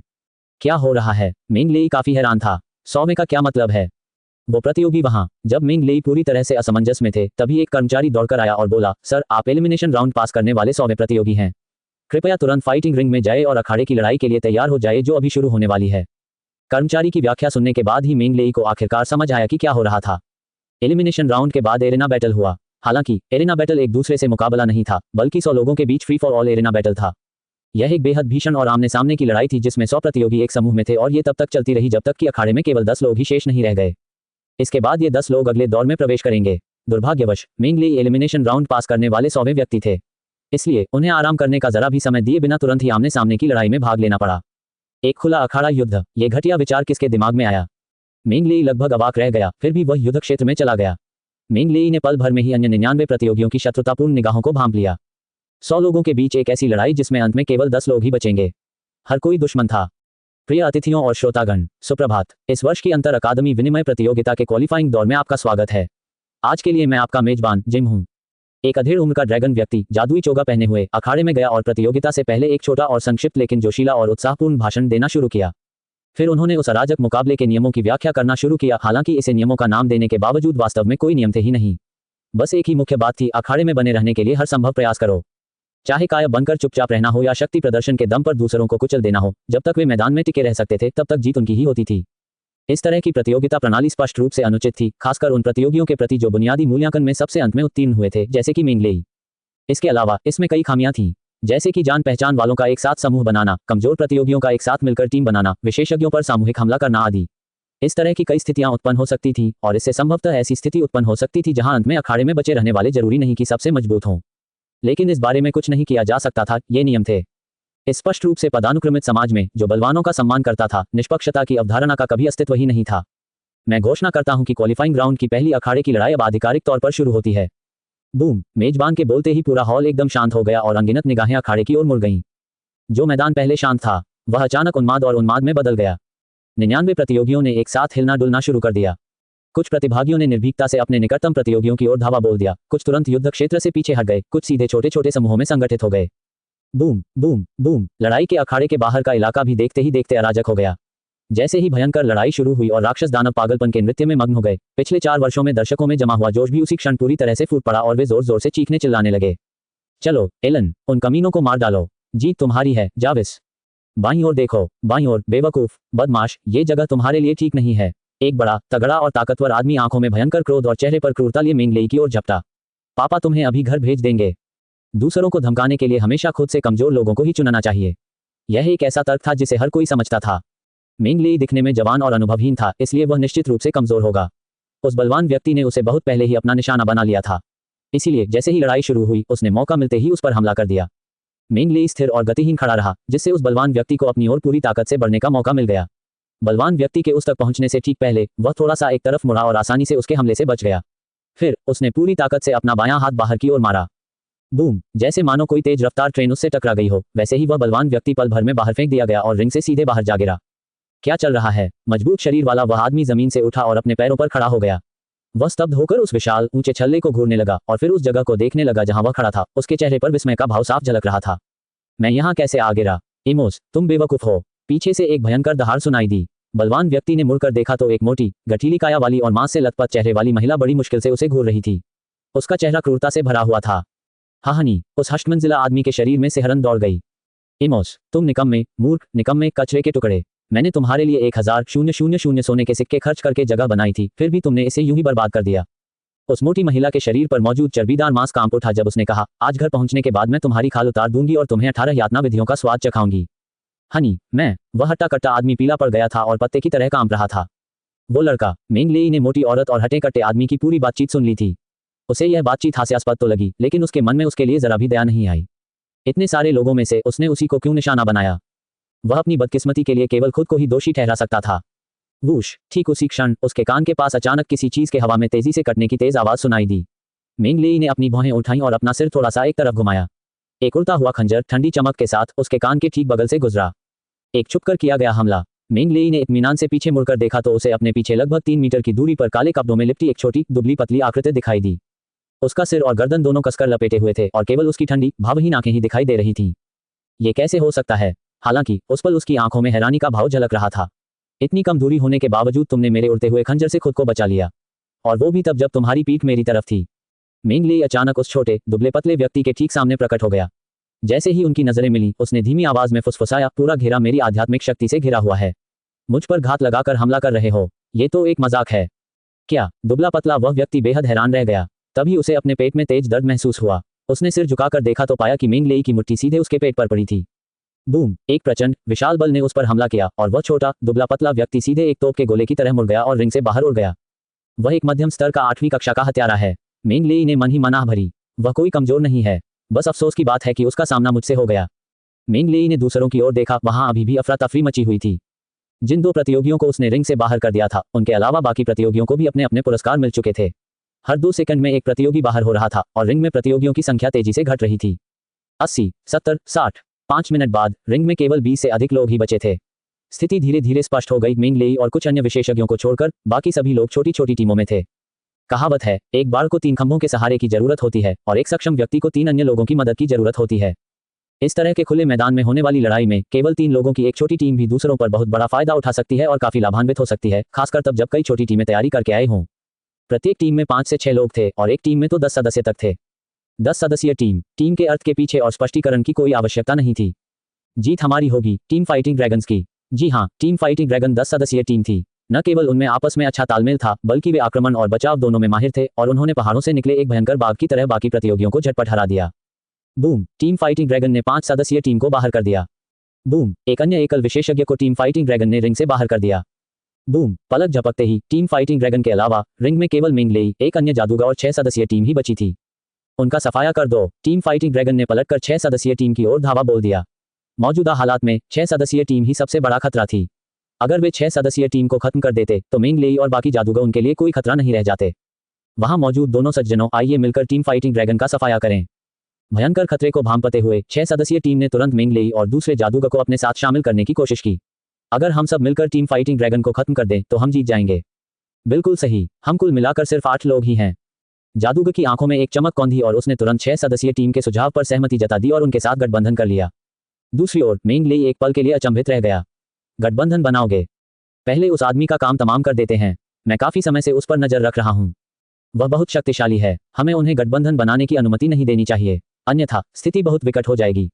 ये देखकर टीम फाइटिंग ड्रैगन ने कुछ समय के लिए 6 सदस्यीय टीम से नजरें हटाकर मेंग लेई को निशाना बनाया। फिर वे सीधे उसकी ओर दौड़ पड़े।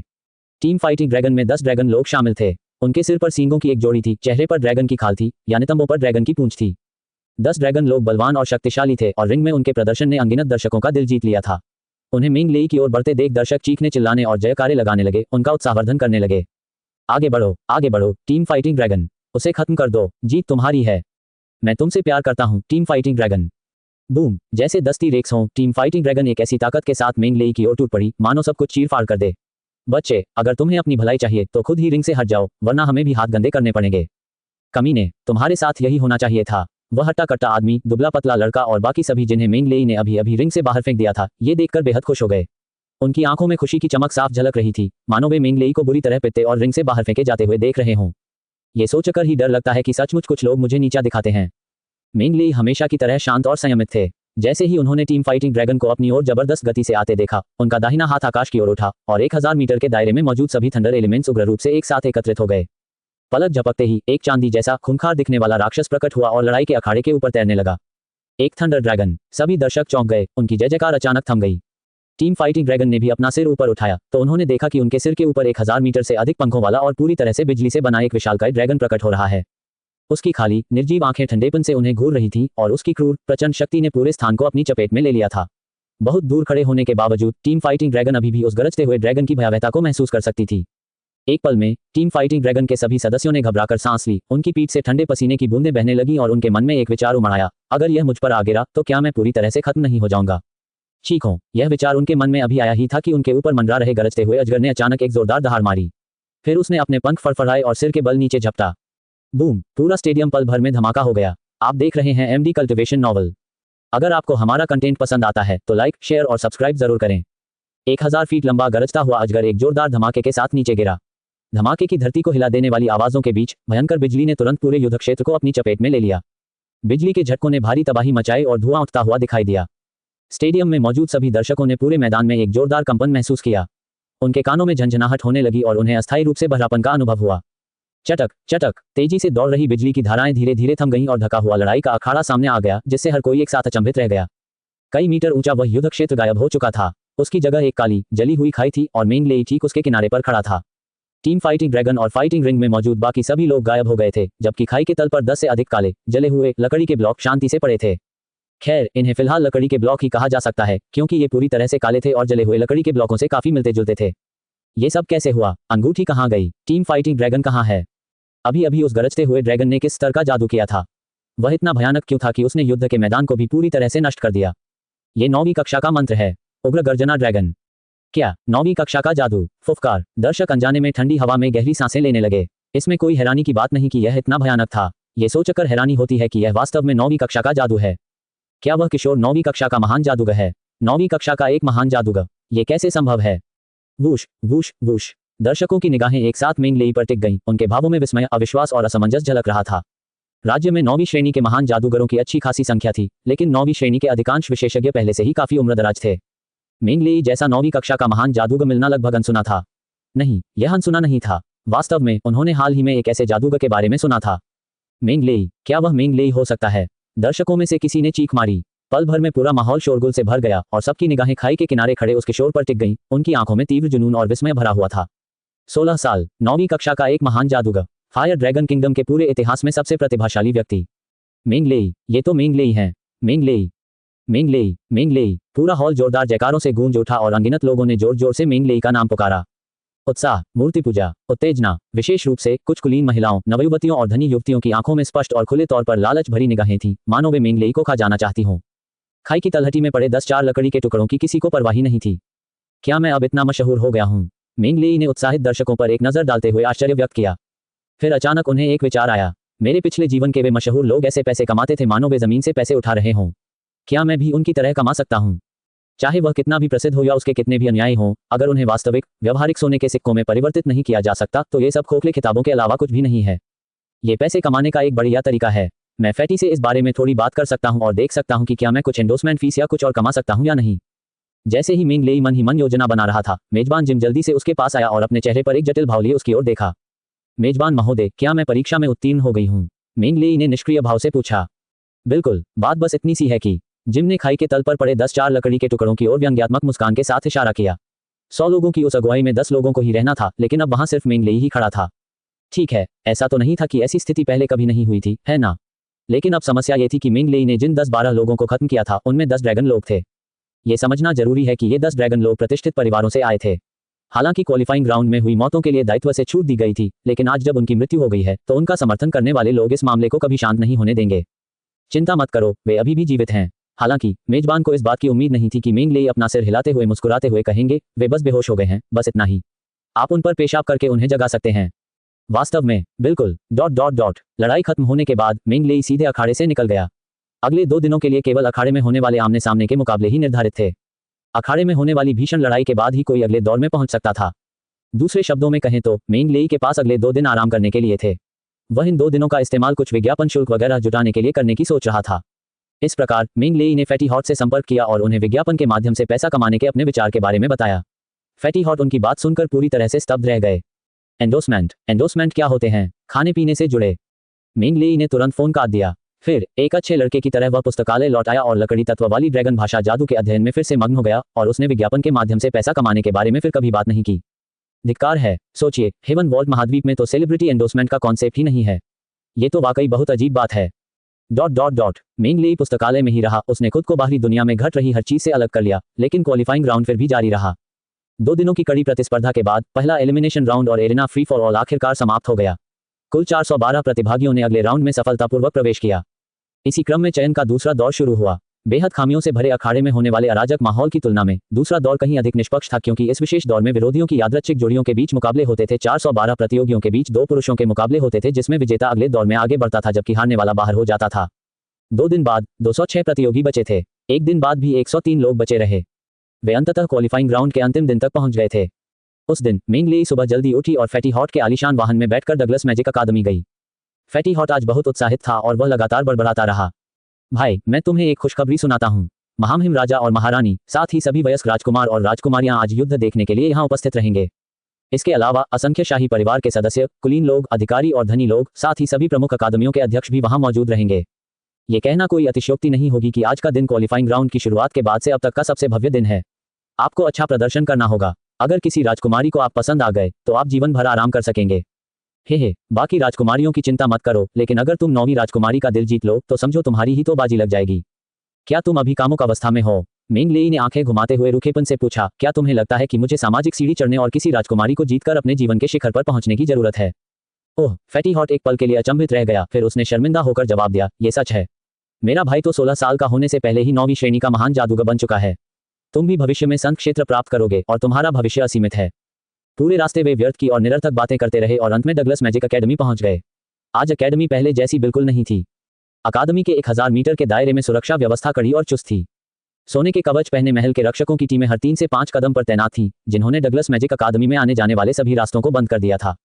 आकाश में कई सुंदर भव्य दिखने वाले ड्रैगन फाल्कन नाइट हवा में लटके हुए थे और डगलस मैजिक अकादमी के ऊपर के हवाई क्षेत्र को सील करते हुए चक्कर लगा रहे थे।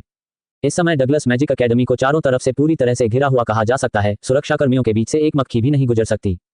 फैटी हॉट अकादमी से 1 किलोमीटर दूर उतरा। फिर उसने सामने खड़े महल के पहरेदारों की ओर इशारा करते हुए कहा, डगलस मैजिक अकादमी को चारों ओर से घेर लिया गया है, इसलिए मैं तुम्हें केवल यहीं तक भेज सकता हूं, मेरे दोस्त। धन्यवाद व्यक्त करने के बाद मेंग लेई ने पूछा, क्या तुम आज अकादमी में होने वाली लड़ाई देखने जा रहे हो, मोटे? उसके इस सवाल पर फैटी हॉट का चेहरा तुरंत उतर गया और उसने जवाब दिया, मैं आना तो चाहता हूं, लेकिन दर्शकों की फीस 100,000 सोने के सिक्कों जितनी है। मैं इतना पैसा खर्च नहीं कर सकता। आज क्वालिफाइंग राउंड का 7वां दिन था। प्रतिभागियों की संख्या दिन प्रतिदिन घटती जा रही थी, लेकिन लोगों का उत्साह कम नहीं हुआ, बल्कि इसके विपरीत और भी बढ़ता जा रहा था। परिणामस्वरूप दर्शकों से ली जाने वाली फीस भी दिन प्रतिदिन बढ़ती ही गई। 1000 सोने के सिक्के, 8000 सोने के सिक्के, 16000 सोने के सिक्के। आज तक इसने आखिरकार 100,000 सोने के सिक्कों का आंकड़ा पार कर लिया। सच कहें तो 100,000 सोने के सिक्के कोई बहुत बड़ी रकम नहीं थी, लेकिन फैटी हॉट ने अपनी सारी बचत उस आलीशान गाड़ी पर खर्च कर दी थी, तो भला वह 100,000 सोने के सिक्कों जैसी भारी रकम कैसे खर्च कर सकता था। चलो चलते हैं। चूंकि तुम मुझे हर रोज अकादमी आने जाने के लिए कहते हो, इसलिए मैं 100,000 सोने के सिक्कों का दर्शक शुल्क चुका दूंगा। वास्तव में अगर आप नहीं जा रहे हैं तो भूल जाए। मैं जाऊंगा, बिल्कुल जाऊंगा। मैं तुमसे प्यार करता हूं, मेरे दोस्त। अनुवादक एटलस स्टूडियोज, संपादक एटलस स्टूडियोज। स्टेडियम लोगों से खचाखच भरा हुआ था, लोग इधर उधर आ जा रहे थे। हैरानी की बात यह थी कि इसके बावजूद स्टेडियम के अंदर काफी शांति थी। वहां न कोई शोर शराबा था, न कोई शोर, न कोई जयकारा, न कोई चीख पुकार और न ही कोई इतना चिल्ला रहा था कि उसकी आवाज बैठ जाए। अपने सामान्य व्यवहार के विपरीत दर्शक सीधे और स्थिर बैठे रहे। यहां तक कि जब वे कभी कभार 1-2 शब्द बोलते भी थे तो वे आपस में फुसफुसाते थे और अपनी बातचीत धीमी आवाज में करते थे। 1 लाख की दर्शक शुल्क राशि के कारण बड़ी संख्या में निम्न वर्ग के रईस और मध्यम वर्ग के पूंजीपति स्टेडियम में प्रवेश नहीं कर पाते थे। इस प्रकार जो लोग प्रवेश कर मैच देख पाते थे वे मूल रूप से सुशिक्षित मध्यम से उच्च वर्ग के रईस ही थे। बेशक वास्तव में अखाड़े में मौजूद सभी दर्शकों को इतना शांत करने वाली बात अंततः अग्नि ड्रैगन राजा की उपस्थिति और साथ ही शाही परिवार और अधिकारियों का आगमन ही थी। फायर ड्रैगन किंग 66वें राजा फ्लिट न केवल स्वयं रानी डायना के साथ पहुंचे थे, बल्कि सभी राजकुमार और राजकुमारियां भी अखाड़े में आए थे। इनके अलावा वरिष्ठ राजनेताओं की सभा के कुछ सीनेट सदस्य, अन्य शाही सदस्य, चांसलर और अन्य प्रभावशाली नागरिक और सैन्य अधिकारी भी व्यक्तिगत रूप से मैच देखने आए थे। ये कहना कोई अतिशयोक्ति नहीं होगी कि आज मैच देखने आए वीआईपी लोगों में से हर एक आम व्यक्ति भी एक प्रभावशाली व्यक्तित्व रखता था और उसने राज्य में एक महत्वपूर्ण भूमिका निभाई थी। उनके आसपास रहते हुए कौन हंगामा करने की हिम्मत करेगा। नतीजतन आमतौर पर चहल पहल से भरा रहने वाला अखाड़ा घुटन भरा सा लगने लगा। बीच बीच में दर्शक भय, विस्मय और श्रद्धा से भरी निगाहों से वीआईपी निजी कमरों की ओर देखते। विशेष रूप से प्रतियोगिता की सीटों पर बैठे 103 प्रतियोगियों के चेहरों पर और भी अधिक उत्साह के भाव थे और उनकी आंखों में प्रत्याशा और जोश का भाव झलक रहा था। इतने वर्षों तक चुपचाप लगन से साधना करने के बाद वे आखिरकार आज राजा और सभी दरबारी अधिकारियों के सामने अपनी शक्ति दिखाने जा रहे थे। इस बात पर भला कौन परेशान नहीं होगा और भला इसे लेकर कौन उत्साहित नहीं होगा। यहाँ तक कि मेंग लेई भी अपनी निगाहें ऊपर स्थित निजी कमरों की ओर मोड़ने से खुद को रोक नहीं पाया। उसकी आंखों की गहराई में असामान्य भावनाओं की झलक दिखाई दी। बेशक जिस बात ने उन्हें वास्तव में आश्चर्यचकित किया वह केवल उनकी सामाजिक स्थिति ही नहीं बल्कि उनकी ताकत भी थी। ओल्ड एमोस के अनुसार पूरे अखाड़े में वास्तव में लगभग 100 सेंट डोमेन थे। ये सुनकर मेंग लेई सदमे से लगभग पेशाब ही कर बैठा।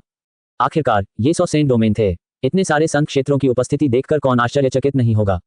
महज 20,000 वर्षों में अग्नि ड्रैगन साम्राज्य इतनी प्रगति कर चुका है। जैसा कि अपेक्षित था, समय वास्तव में सबसे शक्तिशाली धोखेबाज उपकरण है। ओल्ड एमोस की थोड़ी हैरानी भरी, भावपूर्ण और प्रशंसा से भरी आह मेंग लेई के मन में गूंज उठी, जिस पर मेंग लेई ने भी चुपचाप सहमति में सिर हिलाया। संत डोमेन के विशेषज्ञ लंबी अनंत आयु का आनंद लेते थे और इसके अलावा वे बहुत ही मजबूत भी होते थे। जब तक रसातल राक्षसों के आक्रमण जैसी कोई बड़ी उथल पुथल नहीं होती, तब तक संत डोमेन के अधिक से अधिक विशेषज्ञ सामने आते रहेंगे। इसलिए वर्तमान फायर ड्रैगन साम्राज्य 20,000 साल पहले की तुलना में कहीं अधिक शक्तिशाली था, इसमें कोई संदेह नहीं था। लेकिन बेशक मेंग लेई सबसे ज्यादा आश्चर्यचकित 100 संत डोमेन के आगमन से नहीं बल्कि उनके द्वारा दिए गए उपहारों से हुआ था। डिंग, गिरी हुई वस्तु का पता चला, क्या आप इसे उठा लेंगे? डिंग, आत्मसातकरण सफल रहा, मेजबान के शारीरिक गठन में जोड़ 3,576 की वृद्धि हुई है। डिंग, गिरी हुई वस्तु का पता चला, क्या आप इसे उठा लेंगे? डिंग, आत्मसातकरण सफल, मेजबान की आत्मा जोड़ 2,918। डिंग, गिरी हुई वस्तु का पता चला, क्या आप इसे उठा लेंगे? डिंग, आत्मसातकरण सफल रहा, आपको प्रथम श्रेणी का मंत्र प्रेयरी ब्लेजिंग हेवनली फायर प्राप्त हो गया है। डिंग, गिरी हुई वस्तु का पता चला, क्या आप इसे उठा लेंगे? डिंग, एकीकरण सफल रहा, मेजबान की संपत्ति में जोड़ 129,632 की वृद्धि हुई। डिंग, गिरी हुई वस्तु का पता चला, क्या आप इसे उठा लेंगे? डिंग, आत्मसातकरण सफल रहा, आपने 9वीं श्रेणी का मंत्र मल्टीलेयर टेम्पेस्ट प्राप्त कर लिया है। डिंग, ठंडे भावनाहीन सिस्टम नोटिफिकेशन लगातार मेंग लेई के दिमाग में गूंजते रहते थे, जिससे उसे बेहद खुशी मिलती थी। 10 मिनट से भी कम समय में उसने 8वीं कक्षा के 39 मंत्र, 9वीं कक्षा के 9 मंत्र और प्रथम श्रेणी के 5 मंत्र सीख लिए थे। जहां तक अन्य निम्न और मध्यम श्रेणी के मंत्रों, शारीरिक बनावट, आत्मा, धन और अन्य गुणों से संबंधित प्रकाश गेंदों की बात है, उनकी संख्या इतनी अधिक थी कि वह अब उनकी गिनती भी नहीं कर सकता था। महज थोड़े समय में मेंग लेई ने भारी मात्रा में पुरस्कार अर्जित कर लिए थे। ये कहना बिल्कुल सही होगा कि उसे अप्रत्याशित लाभ और एक सुखद आश्चर्य प्राप्त हुआ था। नतीजतन मेंग लेई बहुत खुश थे और बेहद प्रसन्न दिख रहे थे। उनका चेहरा बाकी जोश से भरे और घबराए हुए प्रतियोगियों के बीच बिल्कुल बेमेल लग रहा था। प्रिय साथियों, उसी क्षण काले जादू के वस्त्र पहने एक बुजुर्ग व्यक्ति अखाड़े में आ गए। उन्होंने स्पष्ट और जोशीली आवाज में उत्साहपूर्वक घोषणा की, क्वालिफाइंग ग्राउंड के अंतिम दिन में आप सभी का स्वागत है। आज के लिए मैं आपका मेजबान हूं, नॉर्मन ओबोटे। मेजबान की आवाज स्पष्ट और गूंजदार थी और उन्होंने बोलना जारी रखा। सबसे पहले आइए हम महामहिम राजा और महारानी का जोरदार तालियों के साथ स्वागत करें। ताली बजाओ, ताली बजाओ, ताली बजाओ। पूरे स्टेडियम में जोरदार तालियों की गूंज सुनाई दी। इसके बाद राजा हमें कुछ शब्द कहकर सम्मानित करेंगे। ताली बजाओ, ताली बजाओ, ताली बजाओ। बीच में स्थित निजी कमरे का दरवाजा धीरे से खुला और धधकते लाल रंग के ड्रैगन चोगे में लिपटा एक अधेड़ उम्र का व्यक्ति बाहर निकला। वह हवा में कदम रखते हुए आकाश में उड़ने लगा और अखाड़े के ऊपर स्थित क्षेत्र की ओर धीरे धीरे बढ़ने लगा। Whoosh whoosh whoosh. अखाड़े में मौजूद सभी लोगों की निगाहें एक साथ उस व्यक्ति पर टिक गईं। उनकी आंखों में श्रद्धा, सम्मान और पूजा के भाव थे। उनका शरीर शक्ति और भव्यता से परिपूर्ण था और उदात्त एवं राजसी था। उनकी आंखें तेज, विस्मयकारी और प्रभावशाली थीं। उसके लंबे आग जैसे लाल बाल खुले और बेकाबू होकर लहरा रहे थे और उसका व्यक्तित्व इतना शक्तिशाली था कि किसी का भी दिल कांप उठता था। वह मानो आकाश में धधकते सूरज की तरह था, इतना चकाचौंध भरा कि आंखों में चुभन पैदा कर देता था और लोग उसे देखने के लिए सिर उठाने से भी डरते थे। राज्य का नंबर 1 विशेषज्ञ फ्लिट द 66वां, एक शक्तिशाली शुद्ध रक्त वाला सेंट डोमेन फायर ड्रैगन और वर्तमान फायर ड्रैगन किंग, जिसका शासनकाल 637 वर्षों से अधिक समय से चल रहा है। तो ये है अग्नि ड्रैगन राजा। मेंग लेई की निगाहें उस पर टिक गईं। उस पर असहनीय दबाव छा गया। उसे एक अजीब सी अनुभूति हुई, अगर अग्नि ड्रैगन राजा चाहे तो वह उसे हथेली के एक ही वार से मार सकता है। उन दोनों के बीच की दूरी आसमान और जमीन के बीच की खाई के समान थी। मैं अब भी बहुत कमजोर हूँ, मेंग लेई ने मन ही मनाह भरी। मैं बस संत डोमेन स्तर से नीचे के विशेषज्ञों को धमका सकता हूँ। संत डोमेन के सामने तो मेरी जीत की कोई उम्मीद ही नहीं है। ठीक इसी क्षण अग्नि ड्रैगन राजा से एक धधकती लाल चमकती हुई प्रकाश की गेंद नीचे गिरी। फिर सिस्टम की ध्वनि सूचना सुनाई दी। डिंग, गिरी हुई वस्तु का पता चला। क्या आप इसे उठा लेंगे? हाँ, इसे उठा लो। डिंग, आत्मसातकरण सफल रहा। आपको अग्नि तत्वीय प्रकृति के नियमों का एक अंश प्राप्त हुआ है। 1 मिनट रुकिए। प्रकृति के नियमों का अग्नि तत्व से संबंधित अंश। मेंग लेई की आंखें हैरानी से चौड़ी हो गईं और वह लगभग अपनी सीट से उछल पड़ा। क्या ये प्रकृति के नियमों का अग्नि तत्वीय अंश है? अरे बाप रे, क्या मैंने सचमुच ऐसा कुछ सीख लिया है? जल्दी करो, इसे आत्मसात करो। मेंग लेई ने मन ही मन चीख मारी। बूम, सूचनाओं की एक अतुलनीय, विशाल और असीम लहर अचानक उसके दिमाग में उमड़ पड़ी। जैसे कोई बांध टूट गया हो, वैसे ही वे उसके दिमाग की गहराइयों में बेकाबू होकर बहने लगी। अग्नि तत्व की असीम समझ एक ज्वार की लहर की तरह उसके दिमाग में उमड़ पड़ी। मेंग लेई को ऐसा लगा मानो इस समय उसके सामने केवल आग का सागर ही बचा हो। आग के अलावा वहां सिर्फ आग ही थी। आश्चर्यजनक बात यह थी कि अग्नि तत्वों से पुनर्तः निर्मित ये ज्वालाएं अब केवल अग्नि तत्वों से ही आकारित नहीं थीं, बल्कि वे सभी असंख्य लाल धागों के माध्यम से एक दूसरे से जुड़ी हुई थीं। घने सघन लाल धागों ने ज्वालाओं के हर इंच को ढक लिया, आग के पूरे सागर को उनमें लपेट लिया और अग्नि तत्वों के हर कण को आपस में जोड़ दिया। लाल धागे अग्नि तत्वों के नृत्य और प्रज्वलन को पूरी तरह से नियंत्रित कर रहे थे। यदि नृत्य करते हुए अग्नि तत्व कठपुतलियां होते तो ये धागे उन कठपुतलियों को नियंत्रित करने वाली डोरियां होते। मेंग लेई को यह आभास था कि वह किसी भी धागे को हल्के से खींचकर आग की शक्ति में नाटकीय रूप से वृद्धि कर सकता है। बेशक वह जब चाहे आग बुझा भी सकता था। अग्नि तत्व, प्रकृति के नियम। मेंग लेई ने स्वयं से बुदबुदाते हुए सहज रूप से हाथ बढ़ाया और एक धागा खींच लिया। वूश, आग की लपटें तुरंत बुझ गईं और आग का सागर गायब हो गया। मेंग लेई ने कुछ देर तक अपना सिर हिलाया। अचानक उसकी इंद्रियां वापस लौट आईं। तभी उसे पता चला कि अग्नि ड्रैगन राजा फ्लिप 66वां अपना भाषण समाप्त करके निजी कमरे में लौट चुका था। इसके बजाय फिलहाल 2 प्रतियोगी फाइटिंग रिंग में एक दूसरे से लड़ रहे थे। पता नहीं अभी कितना समय बीत गया होगा, मेंग लेई ने धीमी आवाज में बुदबुदाया। उसे अच्छी तरह याद था कि अभी अभी जो घटनाएं घटी वे केवल एक पल में ही घटित हुई, फिर भी ऐसा लग रहा था मानो वास्तव में काफी लंबा समय बीत गया हो। अरे, सांख्यिकी इंटरफेस में बदलाव क्यों हुआ है? मेजबान, मेंग लेई। जाति, मानव। इसमें अग्नि ड्रैगन, अग्निदानव और स्वर्ण देवता हत्यारा चींटी का वंश शामिल है। संपत्ति 25,976, 435, 428 सोने के सिक्के। शारीरिक संरचना, 9वीं श्रेणी का योद्धा 76,98,77,006/1 अरब। आत्मा, 9वीं श्रेणी का जादूगर 13,88,760/1 अरब। जादुई शक्ति, 9वीं कक्षा का जादूगर 11,45,467/1 अरब। प्रकृति के नियम, अग्नि तत्व 0.1%। मंत्र, कुछ वृद्धि। युद्ध कौशल, कुछ वृद्धि। बैटल और तकनीकें, कुछ में वृद्धि होती है। क्या प्रकृति के नियमों को समझने के लिए एक अतिरिक्त क्षेत्र भी है? पीछे लिखे 0.1% का क्या मतलब है? क्या ये समझ का मापदंड है? मेंग लेई की आंखों की गहराई में एक तीक्ष्ण चमक कौंध गई जब उसने आंकड़ों के इंटरफेस में अतिरिक्त क्षेत्र को देखा।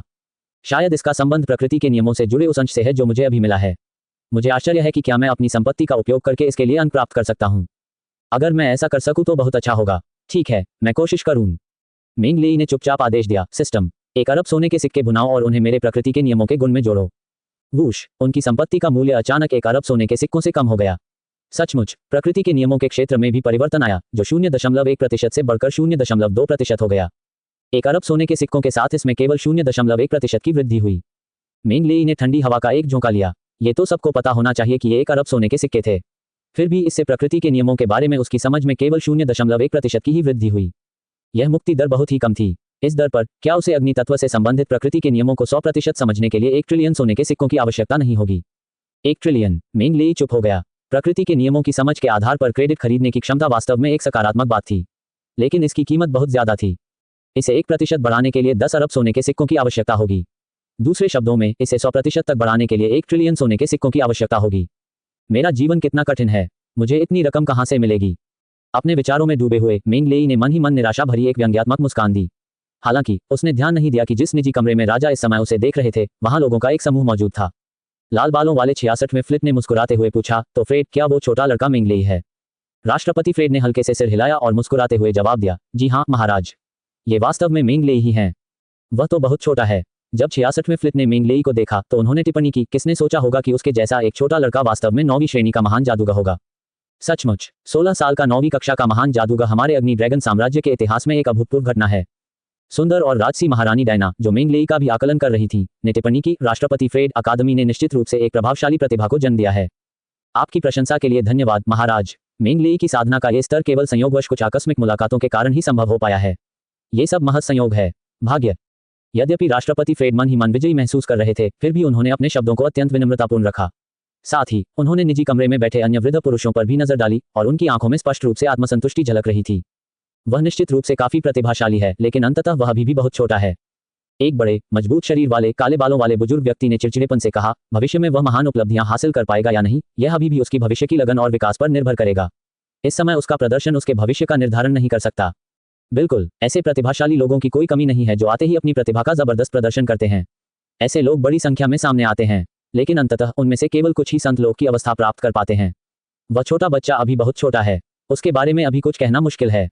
वह निश्चित रूप से काफी प्रतिभाशाली है, लेकिन अगर वह एक्सचेंज प्रतियोगिता में बड़ी उपलब्धियां हासिल करने की उम्मीद कर रहा है तो उसकी वर्तमान क्षमता अंततः थोड़ी कम पड़ जाती है। उस निजी कमरे में मौजूद बाकी सभी बुजुर्गों ने बारी बारी से बोलना शुरू किया, विषय को तुच्छ बताते हुए और अपने चेहरों पर तिरस्कार का भाव दिखाते हुए। इसके बावजूद वे अपनी बातों में छिपी ईर्ष्या को छुपा नहीं सके।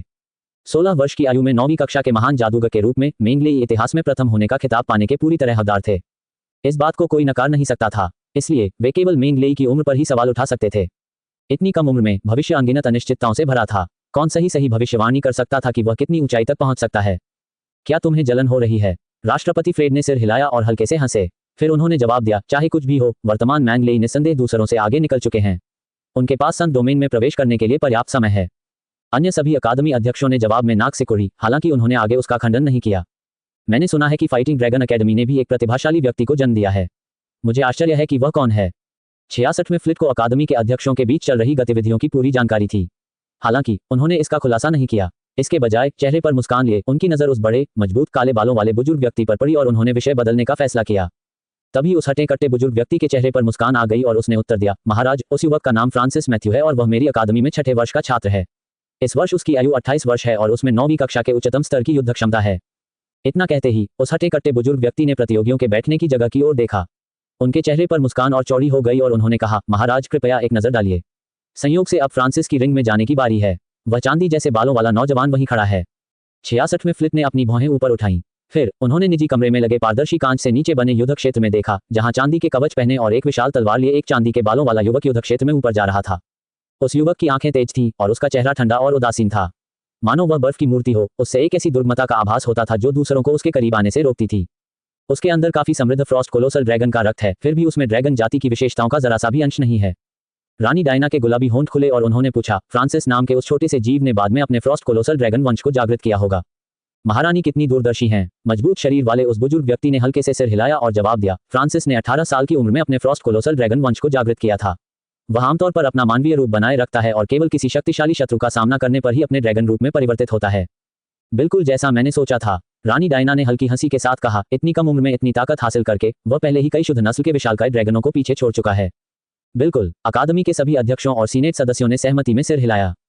शुद्ध नस्ल के विशालकाय ड्रैगन निस्संदेह बहुत शक्तिशाली थे। वयस्क होते ही वे 9वीं श्रेणी के जादुई जीवों के बराबर हो जाते थे, इसलिए वे सामान्य मिश्रित नस्ल के ड्रैगन लोगों की तुलना में कहीं अधिक शक्तिशाली थे। हालांकि ये पूर्णतः सत्य नहीं था। कुछ बेहद प्रतिभाशाली मिश्रित रक्त वाले ड्रैगन लोगों की साधना गति शुद्ध रक्त वाले विशालकाय ड्रैगनों की तुलना में कहीं अधिक तेज थी, और यह ऐसी चीज थी जिसकी तुलना कई शुद्ध रक्त वाले विशालकाय ड्रैगन नहीं कर सकते थे। जाहिर तौर पर फ्रांसिस उन्हीं ड्रैगन लोगों में से एक था। लड़ाई शुरू हो गई है। फ्रांसिस का प्रतिद्वंदी एक गंजा, एक सींग वाला मांसल व्यक्ति था जिसके हाथ में एक विशाल कुल्हाड़ी थी। उसका शरीर बैल की तरह मजबूत था और वह विस्फोटक शक्ति से परिपूर्ण था। फिर अपनी तलवार के एक ही वार से फ्रांसिस ने उस आदमी का गला काट दिया और लड़ाई खत्म कर दी। ये तो बहुत जल्दी खत्म हो गया। कितना प्रभावशाली, कितनी जबरदस्त बर्फीली और तेज गति। 9वीं कक्षा के विशेषज्ञों में शायद ही कोई ऐसा हो जो उसकी बराबरी कर सके। संत लोग उसकी दृष्टि में है। उस निजी कमरे में मौजूद हर कोई अपनी हथेलियों को मलने और प्रशंसा में आह भरने से खुद को रोक नहीं पाया। आम लोगों ने शो देखा, लेकिन विशेषज्ञों का ध्यान कौशल पर केंद्रित था। अपने अनुभव के बल पर वे स्वाभाविक रूप से समझ गए थे कि फ्रांसिस का यह कदम केवल उसकी शारीरिक क्षमता, शारीरिक शक्ति और युद्ध आभा का ही परिणाम नहीं था। इसमें गति भी शामिल थी। गति प्रवाह के साथ आगे बढ़ना, साथ ही गति का संचय करना। यहाँ संवेग से तात्पर्य ब्रह्मांड के संवेग से है। जब कोई व्यक्ति ब्रह्मांड की गति को धारण करके उसे प्रवाह के साथ छोड़ देता है तो उसकी युद्ध शक्ति में विस्फोटक वृद्धि होती है। गंजे सिर वाला, एक सींग वाला, मांसल शरीर वाला वह व्यक्ति 9वीं कक्षा का विशेषज्ञ भी था। शारीरिक शक्ति और फुर्ती के मामले में वह अपने मानव रूप में फ्रांसिस से बहुत पीछे नहीं था, फिर भी फ्रांसिस ने उसका गला काट दिया था। अंतर ठीक ब्रह्मांड की गति की उनकी समझ में निहित था। बर्फ की गति के बारे में फ्रांसिस की समझ पहले से ही आश्चर्यजनक स्तर तक पहुंच चुकी थी। ब्रह्मांड की गति को धारण करके और उसे प्रवाह के साथ छोड़कर उसने अपनी तलवार के एक ही वार से गंजे, एक सींग वाले व्यक्ति को मार डाला था। आजकल के युवा वाकई बेहद प्रभावशाली होते जा रहे हैं। अकादमी के अध्यक्षों में से एक ने भावुक होकर आह भरी। बिल्कुल, बाकी सभी ने सहमति में सिर हिलाया। अरे, क्या ये वही छोटा लड़का नहीं है जिसका नाम मेंग लेई है? वह भी रिंग में क्यों चला गया है? मजबूत शरीर वाले उस बुजुर्ग व्यक्ति ने अचानक धीमी सी आह भरी और थोड़े आश्चर्य भरे स्वर में टिप्पणी की। सभी ने एक एक करके देखा। वास्तव में उन्होंने देखा कि मेंग लेई लड़ाई के अखाड़े में जा रहा है। क्या अब उस छोटे बच्चे की बारी आ गई है? फ्लिट 66वें ने बड़ी दिलचस्पी से कहा, हाल के दिनों में हर कोई उस छोटे से साथी की खूब तारीफ कर रहा है। मैं आज देखना चाहूंगा कि वह क्या कमाल दिखाता है। उसकी प्रतिभा इतिहास में शीर्ष स्थान हासिल कर सकती है, लेकिन अफसोस की बात है कि वह अभी बहुत छोटा है। मजबूत शरीर वाले उस बुजुर्ग व्यक्ति ने सिर हिलाया और आगे कहा, अपनी उम्र के साथियों की तुलना में वह बेहद प्रतिभाशाली है, लेकिन अगर उसे विनिमय प्रतियोगिता में कुछ हासिल करना है तो उसे बहुत मुश्किलों का सामना करना पड़ेगा। ये बात समझ में आती है। उस नन्हे जीव की सबसे बड़ी कमी यही है कि वह बहुत छोटा और अनुभवहीन है। उसने साधना में बहुत कम समय बिताया है। फ्रेड, अगर मैं तुम्हारी जगह होता तो मैं उसे इस साल मैदान में उतारने के बजाय अगली विनिमय प्रतियोगिता में भाग लेने देता। अकादमी के बाकी सभी अध्यक्षों ने एक एक करके बोलना शुरू किया। उनके शब्दों से राष्ट्रपति फ्रेड का चेहरा काफी भयावह हो गया, फिर भी वह उनका खंडन बिल्कुल नहीं कर सके। मेंग लेई निस्संदेह बेहद आकर्षक था और उसकी साधना की गति इतिहास में सबसे आगे थी। हालांकि अंततः वह बहुत छोटा था, उसने साधना में बहुत कम समय बिताया था और शत्रुओं का सामना करने का उसका अनुभव भी अपर्याप्त था। विशेषज्ञों की भरमार वाली उस प्रतियोगिता को दरकिनार करते हुए केवल आज के प्रतियोगियों पर ध्यान केंद्रित करें तो सबसे कमजोर प्रतियोगी भी 8वीं कक्षा के शीर्ष स्तर का था। क्या युवा मेंग लेई सचमुच उनके साथ मंच साझा कर सकती थी और उनसे प्रतिस्पर्धा कर सकती थी? वह काफी सुंदर है और उसकी उम्र हमारे छोटे 9वें के लगभग बराबर है। रानी डायना ने अपनी खूबसूरत आंखों से मेंग लेई को देखते हुए टिप्पणी की और फिर अपने पीछे खड़ी एक नाजुक युवा किशोरी की ओर अपने हावभाव में संकेत करते हुए देखा। 79 साल की उम्र में भी मर्दाना ताकत 10 गुना कैसे बनी? कैमरे में कैद हुए 12 सबसे अजीबोगरीब सेलिब्रिटी पल। फ्लिट 66 में जोर से हंस पड़े। वे उस नाजुक किशोरी की ओर देखे बिना नहीं रह सके और उन्होंने चिढ़ाते हुए कहा, छोटी नौवीं को भविष्य में सिंहासन विरासत में मिलना है। अगर उसे सच में उस छोटे लड़के से लगाव हो जाता है तो उससे शादी करने और उसे शाही साथी बनाने में कोई हर्ज नहीं है। पिता, नाजुक किशोरी लड़की तुरंत ही शर्म से लाल हो गई। उसके गाल गुलाबी लाल हो गए और उसके नाजुक सुंदर ड्रैगन सींगों पर भी गहरा लाल रंग छा गया।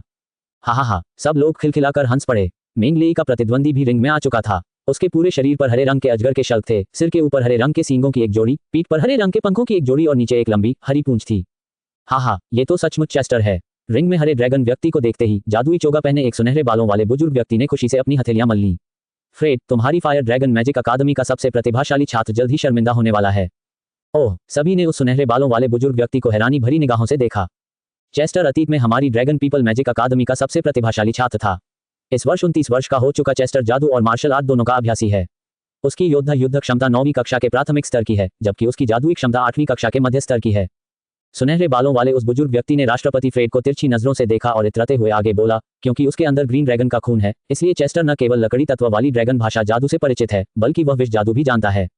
ये तो जहर का जादू है, जानते हो। ये कमजोर और नाजुक शरीर वाले जादूगरों को काबू में करने में माहिर है। अब जब उसका सामना उससे हो चुका है तो मेंग लेई नाम के उस छोटे से लड़के की किस्मत खराब होने वाली है। सभी ने सहमति में सिर हिलाया क्योंकि विषैला जादू भयावह था। इस प्रकार की दुर्लभ विशेष जादुई शक्ति, जिस पर केवल हरे ड्रैगन ही महारत हासिल कर सकते थे, सामान्य जादू से पूरी तरह अलग थी और बिना किसी चेतावनी के जान ले सकती थी। जरा सी भी लापरवाही होने पर कोई भी आसानी से इसका शिकार हो सकता है और एक बार शिकार होने पर उसे अत्यधिक विषैला जहर लग सकता है। कम गंभीर मामलों में उसकी युद्ध क्षमता में भारी कमी आ सकती है, जबकि गंभीर मामलों में उसकी जान भी जा सकती है। शायद योद्धा इसका थोड़ा बहुत सामना कर सकते थे, लेकिन जादूगर, जिनके शरीर कमजोर और नाजुक थे, इसे लंबे समय तक सहन नहीं कर पाते। सभी में से विष जादू जादूगरों को सबसे ज्यादा प्रभावित करता था। मेंग लेई नाम का वो छोटा लड़का तो बहुत ही कम उम्र का है। उसे शायद विषैले जादू से निपटने का कोई अनुभव नहीं है। इस बार तो उसकी खैर नहीं। अकादमी के अध्यक्षों में से एक ने सिर हिलाते हुए धीरे से आह भरी। राष्ट्रपति फ्रेड के चेहरे पर भयावह भाव थे और वे बेचैन और घबराए हुए महसूस करने लगे। रिंग में लड़ाई शुरू हो गई। अपने प्रतिद्वंद्वी को रोकने के प्रयास में चेस्टर ने तुरंत अपनी शक्ति का प्रदर्शन किया और गहन और समझने में कठिन ड्रैगन भाषा के जादुई मंत्रों का जोर जोर से उच्चारण करने लगा। अचानक कई कांटेदार लताएं प्रकट हुईं और दर्जनों विषैले सांपों में परिवर्तित होकर मेंग लेई की ओर दौड़ पड़ीं। उसी समय घेरे के चारों ओर असंख्य गुलाबी फूल उगने लगे, जिनसे एक जहरीली गुलाबी धुंध निकलने लगी जिसने पूरे घेरे को ढक लिया। 8वीं कक्षा का लकड़ी तत्वीय ड्रैगन भाषा जादू, विषैली जादुई लताएं। 8वीं कक्षा का विषैला मंत्र, हड्डियों को कमजोर कर देने वाली जहरीली धुंध। परिणाम स्पष्ट है, सुनहरे बालों वाले बूढ़े व्यक्ति ने खिलखिलाते हुए कहा। फ्रेड, जल्दी करो और उन दोनों को रोको, वरना इतिहास में तुम्हारा सबसे प्रतिभाशाली व्यक्ति मर जाएगा। फ्रेड ने ठंडी सी आवाज में जवाब दिया। हालांकि उसका दिल जोर से धड़क रहा था और वह किसी भी क्षण लड़ाई रोकने और मेंग लेई को बचाने के लिए तैयार हो गया। उस क्षण उसकी ओर बढ़ती कांटेदार लताओं और चारों ओर फैली जहरीली धुंध के बीच मेंग लेई ने अपनी उंगलियों को झटका दिया और बास्केटबॉल के आकार का एक आग का गोला दागा जो धीरे धीरे और आराम से चेस्टर की ओर बढ़ा। पहली कक्षा की फायरबॉल तकनीक तो मुझे गुदगुदी करने के लिए भी काफी नहीं है, चेस्टर ने व्यंग्य करते हुए कहा, जिसे फायरबॉल से बचने की भी परवाह नहीं थी। हालांकि जैसे ही वह उसके दायरे में आया, मानव सिर के आकार का अग्नि गोला बिना किसी चेतावनी के तेजी से फैल गया और एक अग्नि कमल में तब्दील हो गया, जिसका व्यास 1000 फीट तक पहुंच गया। बूम! 1000 फीट चौड़े अग्नि कमल ने पलक झपकते ही चेस्टर को अपनी चपेट में ले लिया। इसने सभी लताओं के साथ साथ युद्ध के मैदान के एक बड़े हिस्से को भी निगल लिया। क्या फायरबॉल तकनीक पल भर में फायर लॉर्ड्स जजमेंट में बदल जाती है? पहली कक्षा का जादू 9वीं कक्षा के जादू में बदल रहा है। ये कैसे हो सकता है? निजी कमरे में मौजूद अकादमी के सभी अध्यक्ष अचानक खड़े हो गए, उनके चेहरों पर हैरानी साफ झलक रही थी। प्रश्नवाचक चिन्ह। तंत्र।